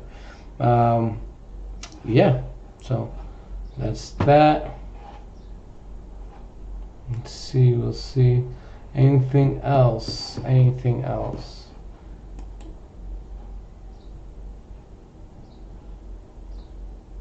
Oh, okay. Oh, so, all right. So I could share the information.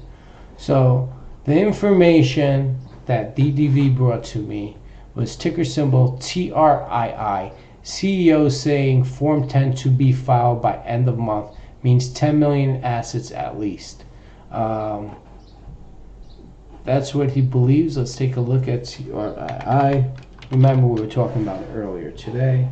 He said you can share this information. Respectfully, I'm doing so out of his request of even sharing the information and allowing me to share it. It's perfectly fine. Yeah, this is a reversal. I mean, how do you not see that? No? Wow. Things work together. The news, you see, the forward-looking statements, people, the rumors and the patterns, they work together. You stick with it. Yeah, it looks good. All right, let's see what else we have. You know what? Let me see if my friend stopped by. Just gonna say hello to him for maybe just hang out with him for 15, 20 minutes. He's in the building, so it's not far. And I'll come back, If you have any questions, join our Discord group, Pennywealth OTC. Follow me on Twitter at Trading Teacher. Go into my profile, click the link out Discord chat group, Pennywealth OTC. Create an account. It's free. You can communicate with me. Ask me about any stock, any stock that you have questions on. Could be a penny stock, could be a stock publicly traded on the national market, on the Amex market, New York Stock Exchange, Dow Jones. I don't care. But if you have questions, feel free to join our community and feel free to ask away. And if I can see the info, I will gladly tell you what I think she will do or what she's planning to do in the future. Let me mute my stream once again. I'll be back in about 15, 20, 30 the latest. Right now it's 118, so say 240 the latest, 250 the latest. I could be back sooner.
Should have removed that chart on TradingView before I left.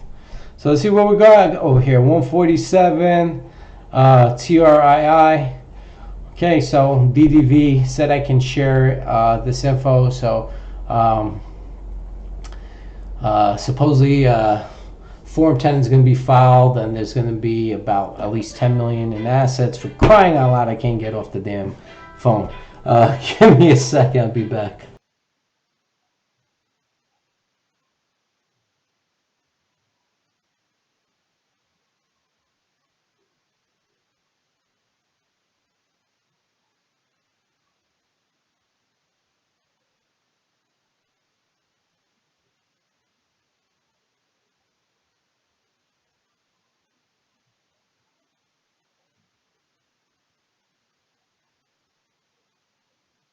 Sorry, guys. I gotta make one more phone call. This is my day, man. This is how, like, this is what happens when you run a business. You're on call, people call you, they ask questions, you got to get things and everything. So it's just normal. Give me a few. Let me make this call, and hopefully I'll be back real soon. I want to say before 2 p.m. It's 1:43 right now.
All right, guys, I'm back. I bet you my phone's gonna blow up in 5 minutes or less.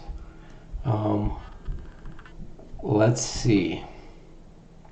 Okay, so you know Axe is up about 17%. Printing was 170. You see the 19s? The 147s. You see the 149s right here? See how they're trying to make this a resistance right here because of my 5-3 prints at the open. We'll see if she can break through. I really hope she could. The 4-9s is probably the last form of resistance if we could break through that. I'm pretty sure we're going to see 5s and 6s once 4-9s are broken. But like I said, I don't think it's going to be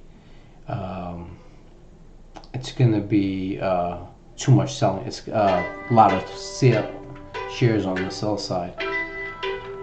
Give me a sec, guys.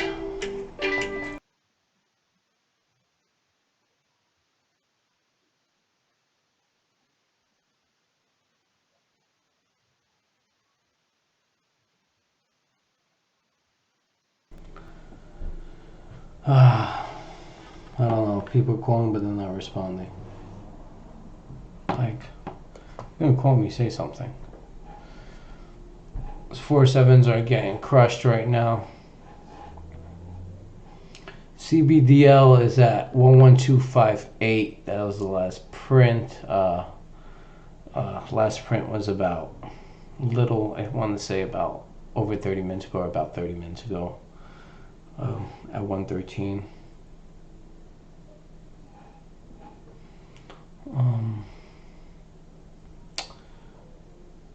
HMNY looks like shit still. Let's see. BTSC. It's just filling her gap. I don't think nothing's wrong with her. CBDL. Like to see those 1-9s pushed out of the way. CMGO, you're just fucking poison. Needed to close over 5.5. GIFX.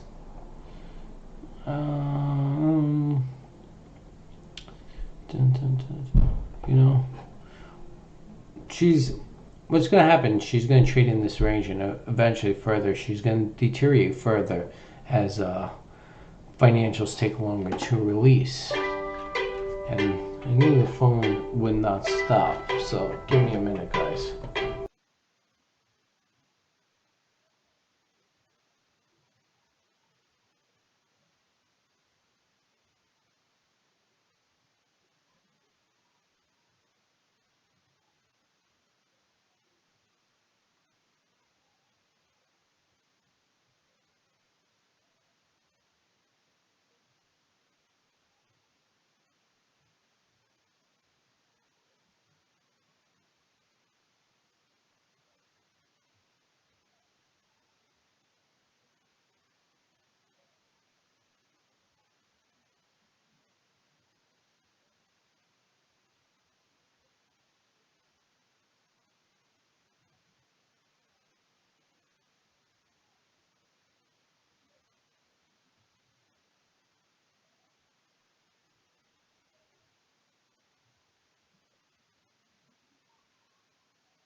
Sorry, guys. Sorry.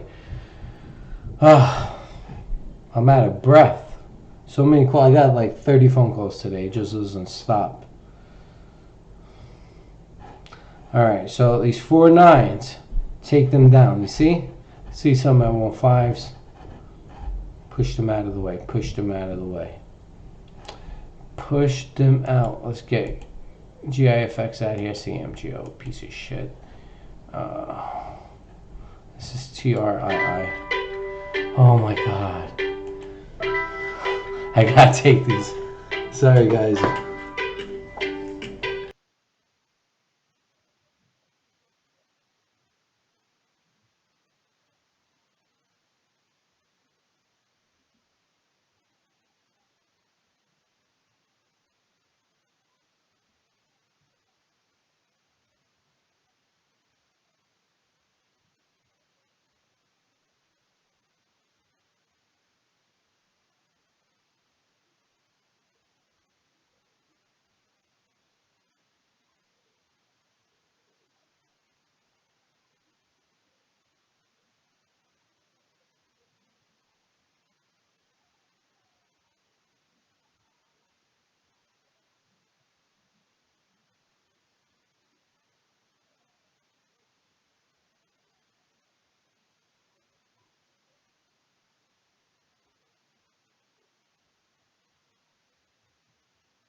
Alright, guys. Let's see what we got here. 149s. So smacking 149s. 283K. 15s, 500K. CBDL. Quiet over here. I like to see these 1 lines broken.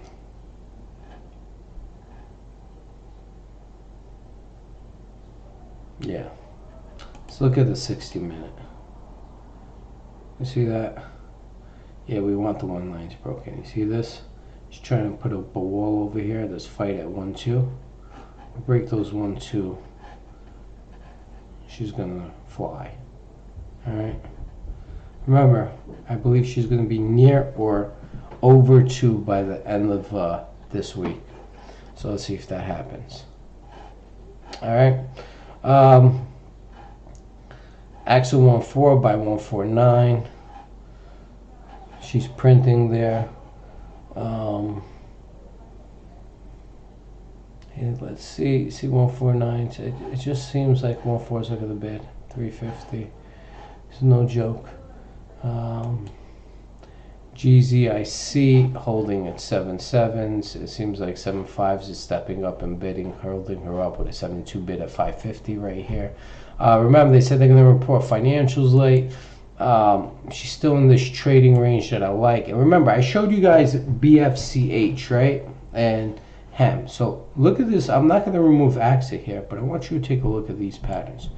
GZIC is similar to a BFCH pattern. They're different stocks, but the pattern, not the first one, this one right here. You see this one right here. Pay attention to this. See this triangle pattern? All right. Now take a look at GZIC. See this triangle pattern? Okay. So once she breaks through, she goes up that way. Now I'm going to show you HEM one more time, guys, because I know I've done it earlier, but see the triangle pattern? Keep your eyes on them. All right. BFCH did that what I was expecting. See? Look. All right. And she formed another triangle pattern right here, which we've created earlier today, this pattern. And look, and, you know, it's not accurate. Should be something maybe like this. But she's creating another triangle pattern. If she trades up, she'll continue to do what she did over here. All right, so keep your eyes on them. Let's go back to, let's see what SODE doing. I mean, this stock, I just see something over here and showing something, you know, just showing. It seems like if she breaks like fives, she's gonna do it. Thinking you like, I would say 200,000 shares at a nickel. It's about 10 grand. I think 10 grand will push her out. Yeah, so that's that. Let's see, QPRC battlegrounds. All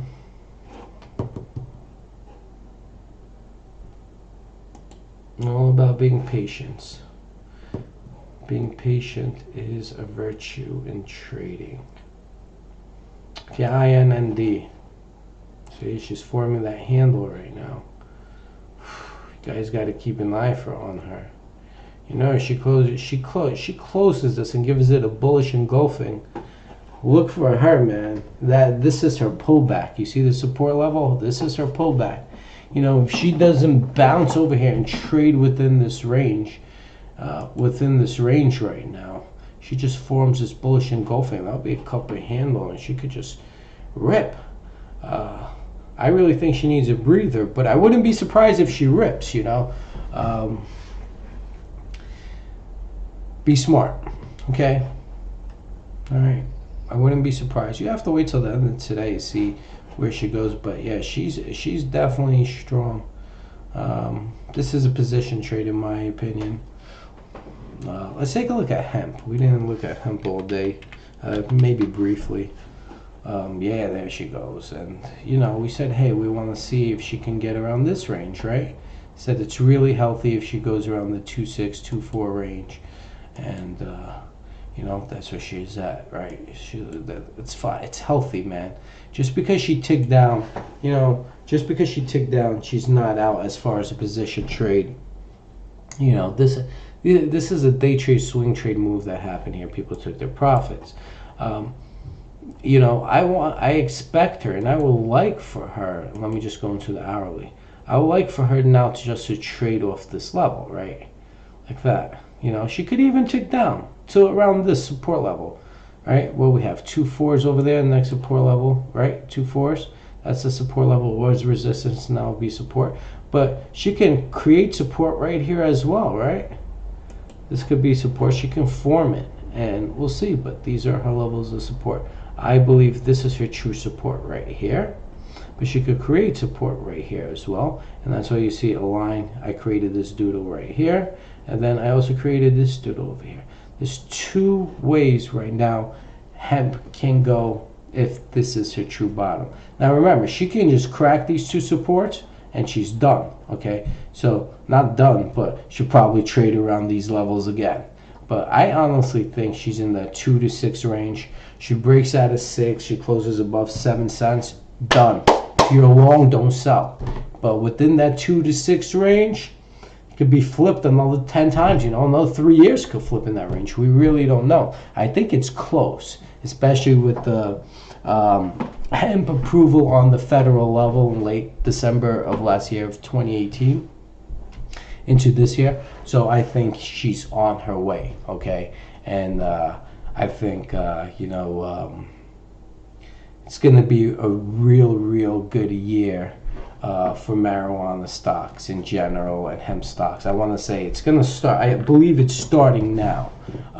Right now, or sometime in the summertime, maybe Q4, beginning of Q4 into this year. But I think it's going to be the beginning, and it's maybe this boom is going to last maybe, I want to say 2, maybe 3 years. It might peak, and then might trade sideways for 6 months and then boom, another 2-3 years. I really, every industry is different, but the whole thing is I believe it's coming and it's about to happen, and you should be in it. If you guys see, CFGN stepped in, a market maker right here, playing games again with my fucking money. I don't like that shit. I would like for him to leave. Market makers try to move a stock a certain way for their benefit. Okay, I didn't see CFGN long AXA, so my whole thing is now this piece of shit is at the ask, trying to hold her down so this son of a bitch could get in at 1-2 around here, or maybe tick it up. Okay, so that's what I believe that CFGN is doing. He wasn't there before. All of a sudden you're fucking showing up, showing up out of nowhere as a market maker. He could just be somebody that's maybe getting out of position, maybe got in at like 8/10, 9/10. I really don't know, but all I know is you appear near its highs. You just being a prick, like we'll see. But remember, what happened today was great. Looks good. Truth be told, my 4,500 shares did not force her up, but it definitely, based on those price points that was printed on those price points, actually, I believe, played a role in today's volume. All right. So, yeah, pretty much that's it. I mean, I don't know what else to say right now. We're still streaming. I don't want to steer off topic.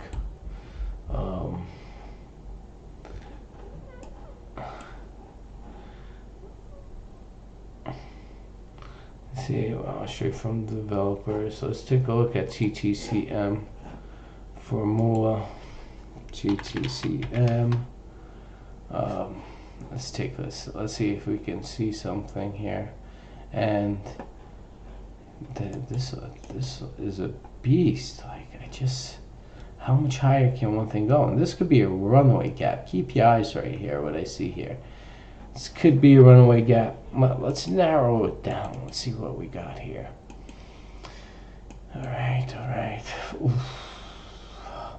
I can't give info right now on the 60-minute. There's not enough information. It's very indecisive. Could go either way. It looks like the bears have control, but there is support. This could be her top.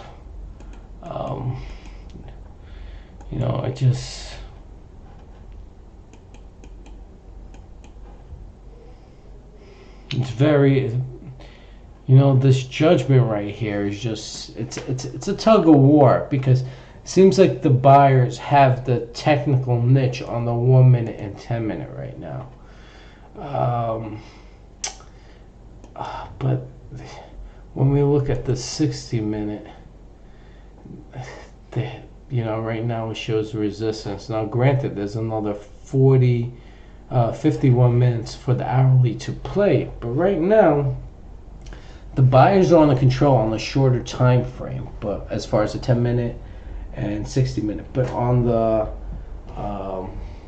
hourly time frame, it looks like the buyers are there, but it looks like it's at resistance, and the bears are at the threshold of which way she wants to go. Similar to AXA. But we have the buyers there, and the bears are trying to hold up the next resistance level, right? This was all resistance due to my open print over here at 5.3. Wiped out all that away, right? And now that's that resistance. And shorts, and CFGN is a perfect example right now, is at 4.9, trying to hold that resistance. Make sure that resistance holds, right? Because if it doesn't hold, our next resistance level, and I'm just going to remove this because it's too much noise. I'm pretty sure you guys see my cross moves and everything, and everything like that. Let me just get this shit out of here. Okay, so Garbage, garbage. Look at TTCM. You see, short term, the buyers look like they were in the control, but when you look at the hourly, it looks like the sellers are trying to push her down. But right now, the buyers are in control. We're not going to know until 3 p.m. All right. So even though Mu has shown me this, and I agree with him that but the thing is that look what it did. I mean, how much more can you get? Maybe you could get more.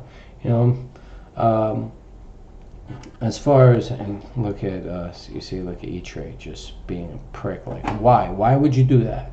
Why? What joy you get out putting 35,000 shares a tenth lower than CFGN? You want to get out for 35,000 shares? Hit the bid. You got balls, hit the bid. Get out. Right now we got volume. You know? Yeah, so CFGN is holding her ETRF just, I mean, there's nothing to worry about really, to tell you the truth. It's trading 3 million shares today. 35,000 is nothing to worry you. I mean, I shouldn't say that because look what I did with 4,500 shares today, right? I didn't do it. I just gave it a push based on technical parameters and pricing. It created noise for algorithms and traders that see technical trading numbers that's supposed to be hit in order it's considered a buy or a sell, whatever the case may be. All right. Let's see what we got here. So TTCM, any man's game. Find out by 3 p.m. I would say flat. IMND we already talked about. Guys, she's just she's just showing. She's just showing off right there. See, look, ETRF now 47. Like, see what I'm saying? CFGN is creating resistance because CFGN is not creating resistance. CFGN is creating fear into some traders where they see a market maker there, so they try to step in front of them. But if you're going to worry about a market maker, you should worry about a market maker that's showing 10,000 shares, not 200,000 shares. A market maker that's showing hidden orders, I would be more skeptical about than actually seeing a block size of 200,000. So a block size of 200,000 is telling me, well, if I remove that 200,000, the motherfucker's getting the fuck out of the way. Okay, now if he's showing me 10,000, I print 20,000 shares and he's still showing me 10,000, well, it makes me wonder, how many shares does he have? 100,000, 500,000, 2 million, 5 million. How many shares is he really selling there? And then that's where people would pretty much, I would say, start going down the 10th lower to get out. But what you're doing, you just saw a market maker there showing 200,000 and you're front running to get out. But doesn't mean he's holding it here. I would be more skeptical if he showed 10K, a 10K amount over here, but it was hidden and we're printing 50,000, 100,000 and still showing 10K rather than showing 200K. All right. Hope that makes sense. All right. I guess time for another break. Be back.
What happened? What happened to these these orders at the ask on AXA?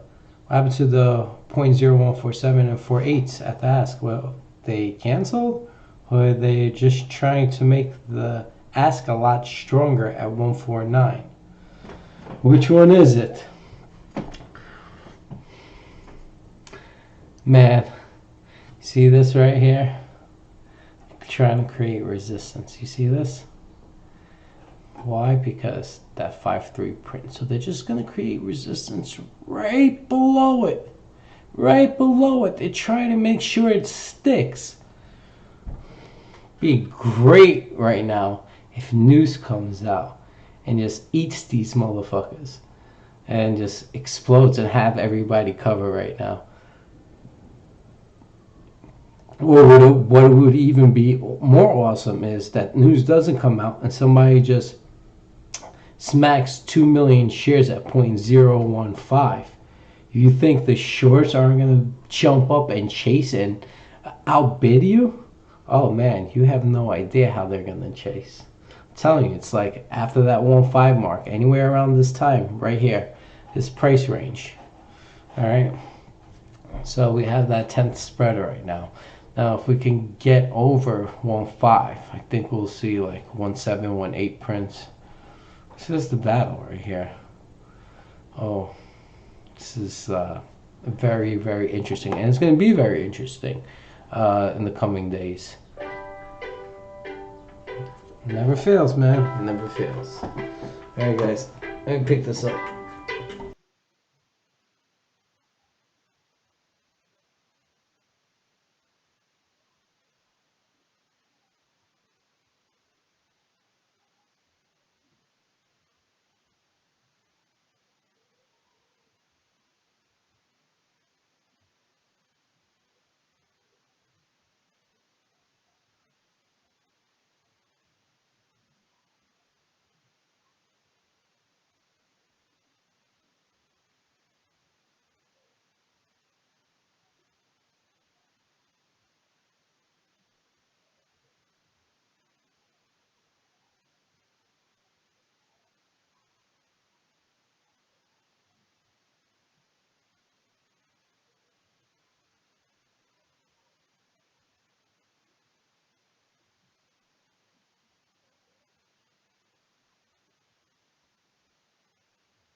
All right.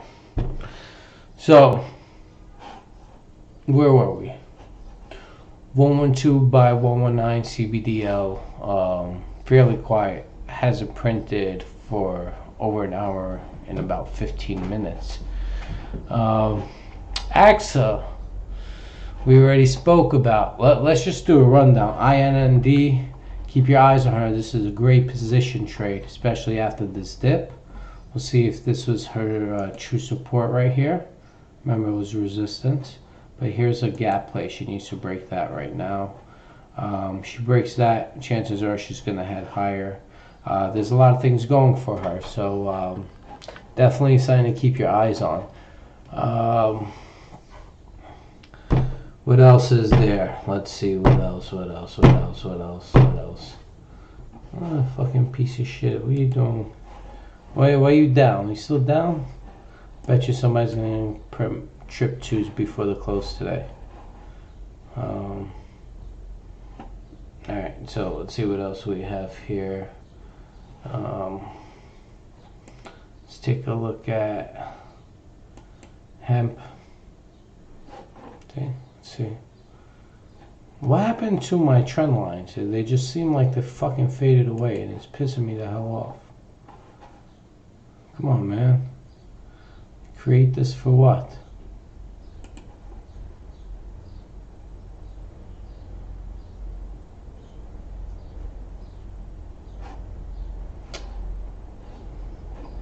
First of all,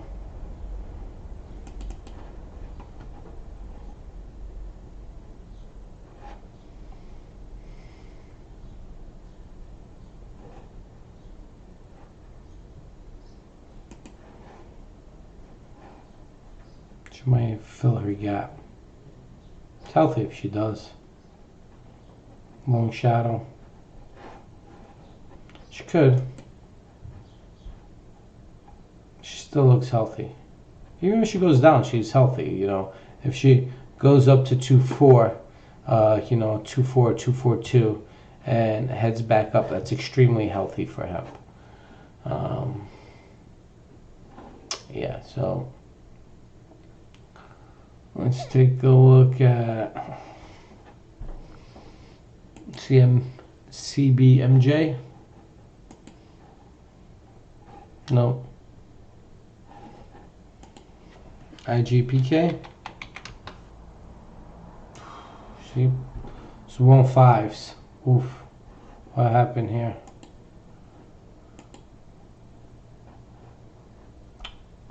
Fucking Fugazi neck bone. She's at 1.5 right now. Stay above 1.5. Oof. See, this is around the X mark. We want her to stay above 1.5 by the end of today, alright? Every single day, she needs to stay above 1.5, not below it. Alright? See how she's staying above this uptrend? This is the 1.5 mark. Okay?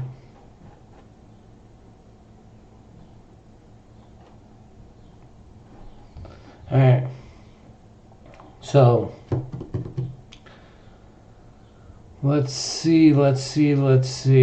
I really like her. I mean, you know, this, for me, it's nothing to think about. This is a really nice play, and I think when she breaks out, she's going to go hard, and if you're not in her, you may regret it. CBDL. It's quiet. Hasn't traded for well over an hour. 15 hour and 20 minutes. Last print was at 113.25, and I know that because I can see that because I have my level 2 over here on CBDL and AXA. I'm just flipping through on these two that you guys see. So, you know, I have more data and more info that you guys can't see. GRCU.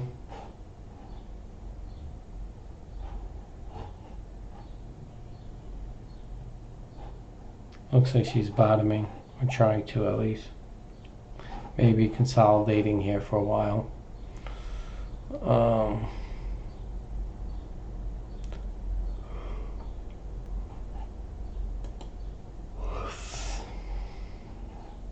Put her on my watch list recently. See, she went from 162 just about a quarter. But yeah, it looks like there's some type of reversal play. See that triple bottom? Downtrend, well, that's over there, that don't count, but right here, downtrend seems to be broken. See if she could close around, the higher she closes, the better. If she can close at the highs of the day, that'd be awesome. Alright, this is for a ticker symbol GETH. Whatever I see, I'm sharing with you guys, you know. LRDR. She probably bottomed just now. Probably bottomed. This could be her bottom. Right here. The high volume. With all this. LRDR. Keep your eyes on her. But look at the spread. Okay? 4.5s brings her right here. It'd be nicer if she closes at the highs. Alright. Definitely be much better for this stock. MFST. She wants to, it looks like she's trying to create a reversal, but right here looks shady. The high volume, I mean, she's holding, but it looks like this high volume with this gap play just interfered with her overall trend. It's yet to be determined. This little bump on the road, we have to see what she does there. GGII. Yeah, she looks good. She looks good. I don't know if she's gonna peak here with a 22 million ask, but she looks like she wants to pop. I just hope she doesn't end up in the trading range over here. STHC. Let's see what this is doing. Point. This is trips. Trip plays. Remember, I always tell you guys, trip plays is a position trade. So that's how you have to look at it. But let's see STHC. Let's see. Well, first of all, I think I got a lot of messages. Fake ass loading wall TRII, 5 million shares at 4-1, unless it's a market maker trying to control the price action. Who knows? I'm going to keep on bidding. Let's see what we'll revisit STHC. Let's go. See what TRII looks like.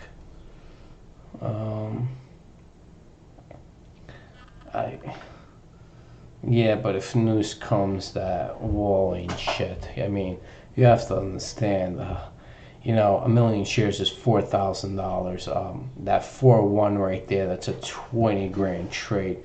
Trust me, if the news is anything as, you know, you guys, these rumors with this Form 10 with 10 plus million, I'm pretty sure that's going to get wiped out easy, DDV. I really don't think there's anything to worry about if the news comes out. I think you're doing the right thing by bidding if you want this stock. You know, it might scare people. Maybe you could get in at 3 3s, you know, maybe even 2 8s. Fuck it, take advantage until 4 and 10, right? But I don't see that the case. I see her strong. I see the reversal.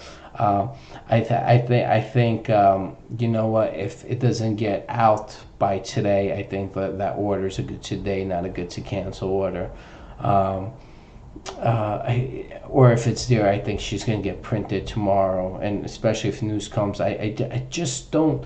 I don't see her staying at 4-1. I think she's going to get broken. Even if she trades sideways right now from, like, let's say 3-5, or let's say from 3 to like 4-1 till news comes out and then surges, that's a huge possibility as well if you believe in that Form 10 on TRII.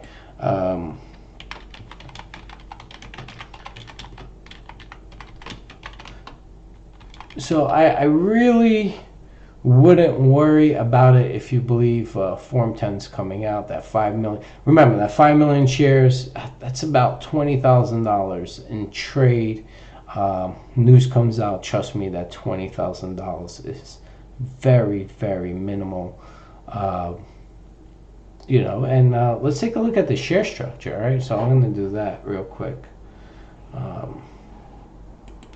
Give you an idea.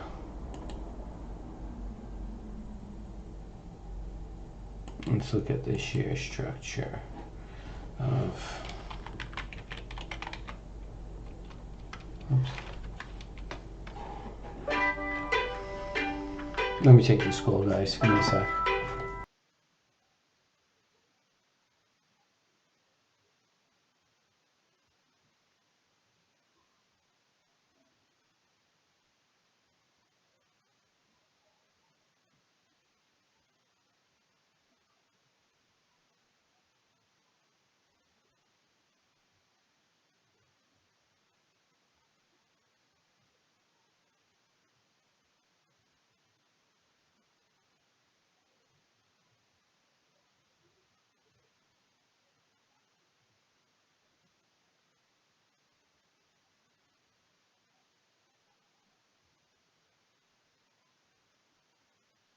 All right, guys. All right, so there's a stop right on TRI. Security details. Don't know what's the float. We know the outstanding is about 385 million. Authorized is 400. You know, that was updated April 1st, 2019. I would say the float could be at worst the same as the outstanding, and at these price levels, that's a pretty good low float. Just to give you good low outstanding share structure, and especially if that's the float, that's still low. Now, if the float is lower than that, I would say by 100 million. Let's say outstanding is 385, but the float out of 385 is 285.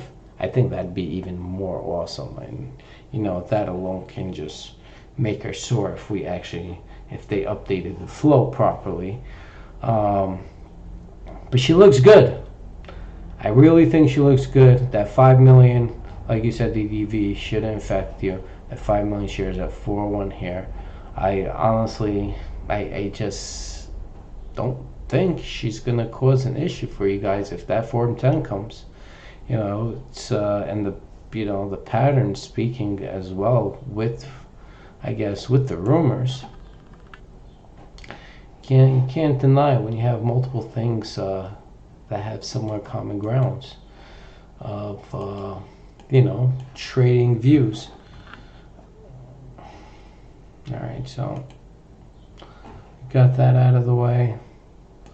Bring that back up here.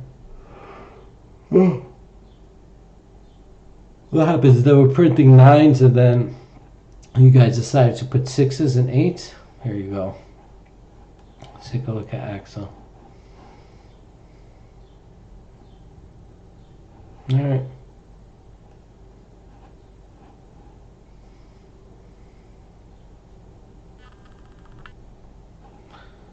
So 1.4 is by 146 right now. You can see the buyers are fighting back. They're just as relentless right now. And this, I believe, is making shorts nervous. This is her wall. You break those 1.5s.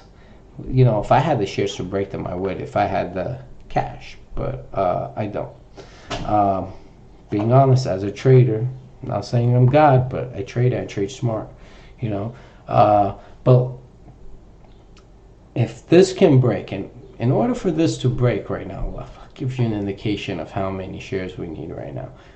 I would say 2 million shares at 0.0, if they put a 2 million shares at 0.00155, that will pretty much flip her to the upside once again for these shorts.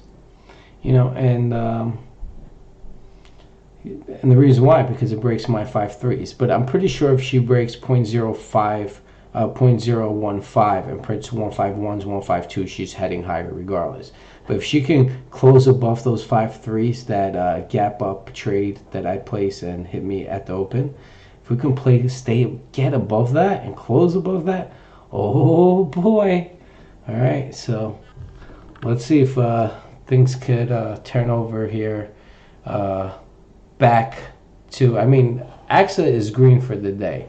It's up about 17%, but I would like for her to close above the highs of the day. You close at 155. Oh my God, that'd be awesome. I'm pretty sure a lot of people are going to jump up for joy. But until then, she could, she can't. We'll have to figure out at that time. But definitely a great run today. A great move from AXA. It was needed. It was. Frankly, it was also expected based on my trading views. It was needed. It was expected, and it happened. Maybe I gave her a little push. Because I believed it needed it. But it's very good. It needed this. Now it's healthy. Look at the MAC histogram. Seems like she refreshed right here, not giving the shorts any chance. Look at the selling. You see, this is selling pressure, right?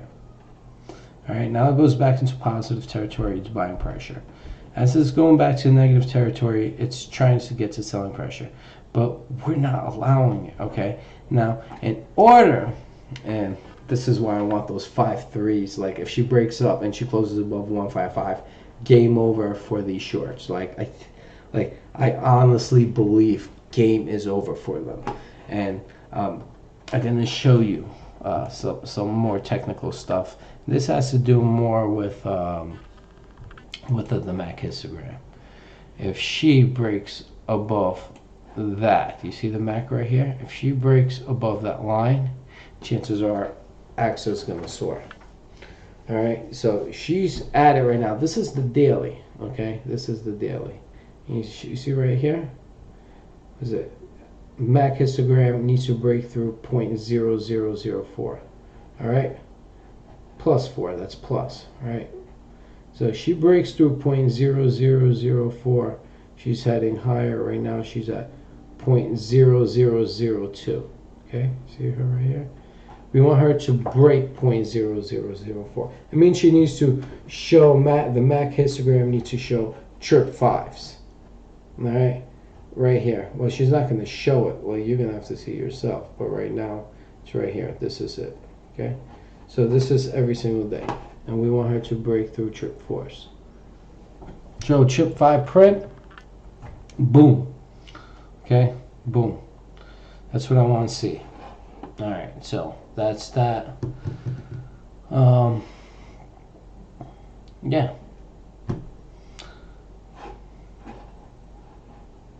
A little more action. There's nothing right now. Things got pretty much quiet for me on my end. Yeah, so what I'm gonna do is I might even end my stream short today. Be frank, guys. I might leave 3:30, maybe earlier. Yeah, just gotta do some things. But we'll see. I'm not sure, not 100% exactly when I'm leaving, but I'll keep you guys posted. I'm gonna mute my mic right now, but I'm gonna be in front of my computer because I gotta do some things. All right.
All right, guys. Remember, TTCM. Buyers look like they still have control, right? Still look like they have control here. Remember I said, it looks like any man's game. It's a battle right here. The buyers in the short-term time frame on the 1 minute, 10 minute, look like they were in control, but on the hourly, it looks like the sellers are in control. So it's like, even though it looks strong here, but we'll see. We have to see. Maybe we won't even get our answer today, but you need to also look at other pieces of the puzzle. Look at the MAC histogram. She's negative, but look, she's trading above her gap. This could be a runaway gap. I mean, in theory, like I just can't see her going higher after this without some type of retracement. But a runaway gap is a runaway gap, and this is what she's trying to form right now. Still too early to say that this is a runaway gap, but it's possible. Okay, and the buyers are hanging on there right now. See, she's looking strong, trying to form that reversal again on the 1 minute. She's trying to keep the buyers alive. There's 7 minutes left. The hourly chart, remember, on the hourly, the buyers look weak 40 minutes ago, right? Now the buyers, but on the 1 minute and 10 minutes, she looks strong. Now you could see that based on the time frame, the 1 minute, 10 minute looks strong. Seems like she's holding her strength. And now it seems like on the hourly, the buyers are coming back and looking strong again. It's a little too early to be determined, even maybe by the end of today, or even but definitely by the market open tomorrow. I think after like the first couple of minutes, you'll get your answer. But she does look like a gap up right now, and Mueller finds nice plays. I think if you're smart, you'll listen to him, but don't listen to just whatever people say and get into position. You have to understand what the person's talking about, and based on what Mueller said on Twitter, yeah, I mean, she does, by all accounts of how this board is communicating, and once again, noise, right? There is noise in the stock, TTCM. So since there is noise there, you have to understand that noise, regardless of how much noise there is, if a market maker steps in, or a huge institution getting in and getting out, whatever the hell the situation is, when you're on the wrong side of the trade, it can harm you. Now, it's a little too early to tell, but look at this move. This is what I call chasing. You're talking about from trips to nearly a penny. I would say 10 times right now from here, from like beginning of April to right now, 2 weeks. So you're talking about over 10 times. Now it depends how many shares you have. I'm pretty sure people with like 100,000 shares are holding, but I'm pretty sure people with millions of shares already sold, or sold some. I just don't think you're gonna, something goes up 10 times and you're just not gonna sell anything. You just gotta be, excuse my language, fucking stupid. Just telling you how it is, man. If something goes up 10 times and you don't listen, I understand you're looking for the fucking lotto play, you're looking for the home runs, your life changer, whatever. But if something goes up 10 times and you don't take something off the table, it's your fault. It's like, at the end of the day, if she goes back to where you bought her and you didn't take anything off the table, it's your fault. You didn't make a single dollar. It's and there's a lot of people like that, man. There really is. And then they're like, oh, I learned my mistake for next time. Next time happens, and it's the fucking same cycle. You guys aren't disciplined, all right? That's your problem. Well, not everybody's, but to the ones who have that problem. Listen, sometimes I do not stay disciplined myself. I sometimes do foolish things, but guidance, keeping yourself on track. And I also think that's why educating people is great, because it will keep me disciplined as well with my rules. So if I'm educating you guys to be disciplined, I have to back my rules up and stay disciplined as well. All right. So she does look like a runaway gap. Now, once again, if it's a runaway gap and you believe that TTCM will perform, don't go with your original amount of shares that you know, your original investment. Like usually people say, okay, my trading per stock will be anywhere from 200 to 500. Some will say 1,000 to 2,000. Everybody has their own amount that they're gonna put in a trade, right? Sometimes it's by share amount, or sometimes it's by cash amount. I tend to use both. Like I would try to round it out. Like let's say I'm looking to spend $1,000. I'll try to round it out. Let's say I want around 250,000 shares, and that's about $1,000. Maybe be 1,100, 900. All right, I'm not looking for $100 here, $100 there. I'll get the 250,000. Some people are specifically based on the price. I just want something around that average.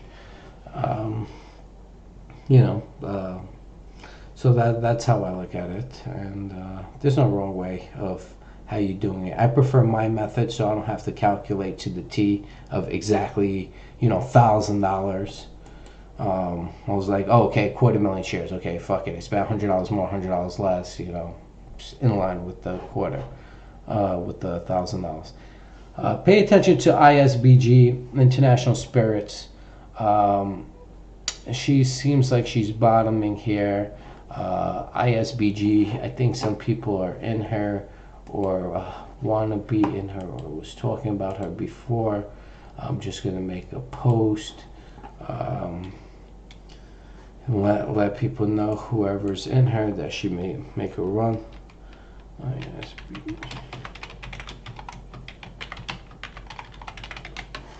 You know what? I'm going to start.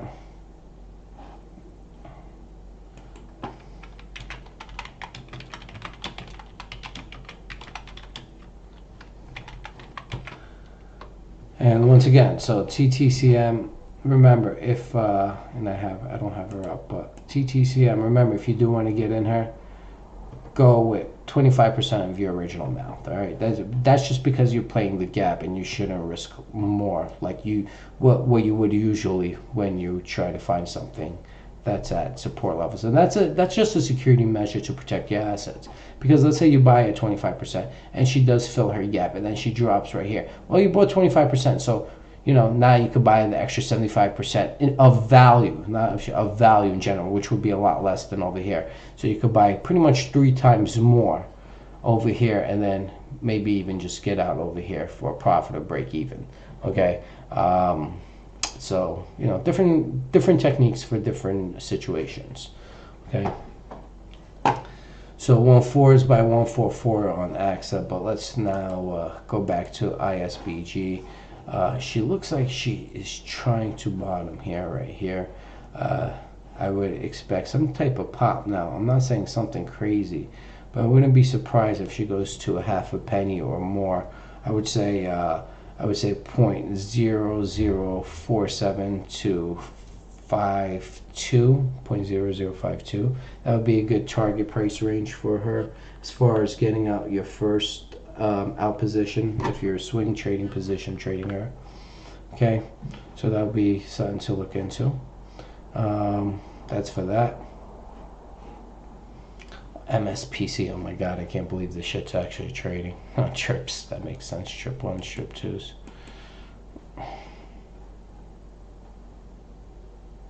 I just screwed them. Alright, so let's see what PCLI is doing. And you see she's at 3 2s right here. She's testing it. See, she went to 2 1s, popped up at its highs. Maybe she'll be in this trading range, okay? So watch this trading range right there. Alright, going to take the last hit K. Oh wow, CBDL is doing something. I just stood away. I would. Shit, you see they're printing. Yeah, there he goes. Goodbye, CBDL. Nice, but nice. So somebody just took it. DDV just took the last 10K on CBDL. Nice move. Talking about you. All right. Action's done. Or action. I'm in it. So there's action being done on our group. I'm definitely gonna share about it. All right. So see what happens now. You see how? I mean, come on, guys. 6.2 million shares at the float. Like, if you don't understand what that means, you shouldn't be trading. All right. Go to thetradingteacher.com. Go to my Penny Wealth OTC trading course and book your seat. You shouldn't be trading. And that's a short. You see, a short just did that. Let me show you. See that 300 print? That fucking piece of shit? I'm telling you. That's a short. He is backed into a wall right now. He is backed into a wall. Alright, look at that bull flag. You got bull flag. Good, you know what? DDV, I gotta give you props. DDV, I have to give you props. Props to you. And the reason why I'm giving you props is because you created a bull flag on the 60-minute just now. I get, it's that bull flag was created. It was created at 2:55 in the afternoon when there was a 60,000 share print, 60,353. Whoever printed that started that bull flag pattern right there, and then whoever printed, which was DDV, after that after 3 o'clock, because we're talking about time frame trading, at 3:02, which was DDV, confirmed a bull flag on the hourly. Now on CBDL, similar to what I've done with AXA, okay, just different. It's a different language. The language is not different. It's the same language, just different scenario, because it's a different stock. It's a different beast. So CBDL, nice. DDV, nice. You just gave us further hope that she's going to do that. And we're going to see what she does. Look, it's 112 by 13 now. Somebody prints 13 right now, and I'm going to be an asshole. Nah, I'm not going to do it. I can't do it. It's just, fuck it. All right, maybe. All right, so, nah. All right, fuck it. Well, let's play the shorters game. All right, that's me. That's the shorters game. All right, so shorts were printing hundreds, right, on purpose on the short side on CBDL. Remember, we discussed it in previous live streams the last couple of days. So I just printed 1286, right? So what I just did, I just pretty much printed the highs of the day, right? 12856, only 100 shares. But what I'm doing, I'm forming this pattern right now. And if you can see right here, look at CBDL, less than a minute. Pay attention right here, okay? This is popping up on people's radars right now. Let's see, 112 by 13. Let's see if we get any action. Remember, it's all about, when you're doing some type of technical trading. Oh, Papa, I really want to talk about this stock. People who know me know, but forget Papa. That's not important right now. But what's important is this. So we're looking at CBDL and AXA. I think we're going to watch these two before the close. I just did that 100 shares. Now people are like, why did you do that? It's only 100 shares. I don't care about the 100 shares. I don't care that I paid $5-6 on the trade. What I care about is that I just marked the buy side territory. I continued the pattern for somebody. It just has to be 100 share lots low end. Like, these shorts are trying to hold her down. I'm trying to hold her up. And the fact that a bull flag was created by the individual who printed 60,000 shares at 14.55, and then DDV at 15.02. And when I'm talking about 14.55, and you can't see it over here because I have it on my other chart, 14.55, that means 2:55 in the afternoon. I'm looking at like military time. They go by the hundreds, the hours by numbers. Okay, so 2:55 in the afternoon, there's a 60,000 share print, right? That forced her on the technical level to try to form a bull flag.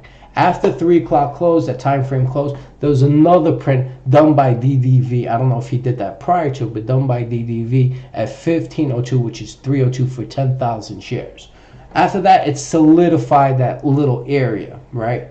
And then what I did was, just to make sure we have a new high for the day, was print only 100 shares. Remember, when you do this, you only need to do 100 share lots. I print 911s because sometimes I just enjoy it, just doing that. But all you need to do is print. And sometimes if you're going to spend, if you're going to spend $5, $6 on a trade, it's smart if, you buy at least $20 or $30 worth of stock. And that's why I print 911s usually. Where rather than my trade costs me $5-6, and my ticket, my share amount maybe cost me $1.30. I bought $1.30 in shares, but my ticket charge was $6. Doesn't make sense. But for me, it's not about that. For me, it's about the print, and the print will provide justice for me. So remember, I already have shares, and I pretty much have shares at lower levels where it's printed, just around, I would say, these levels, 253s.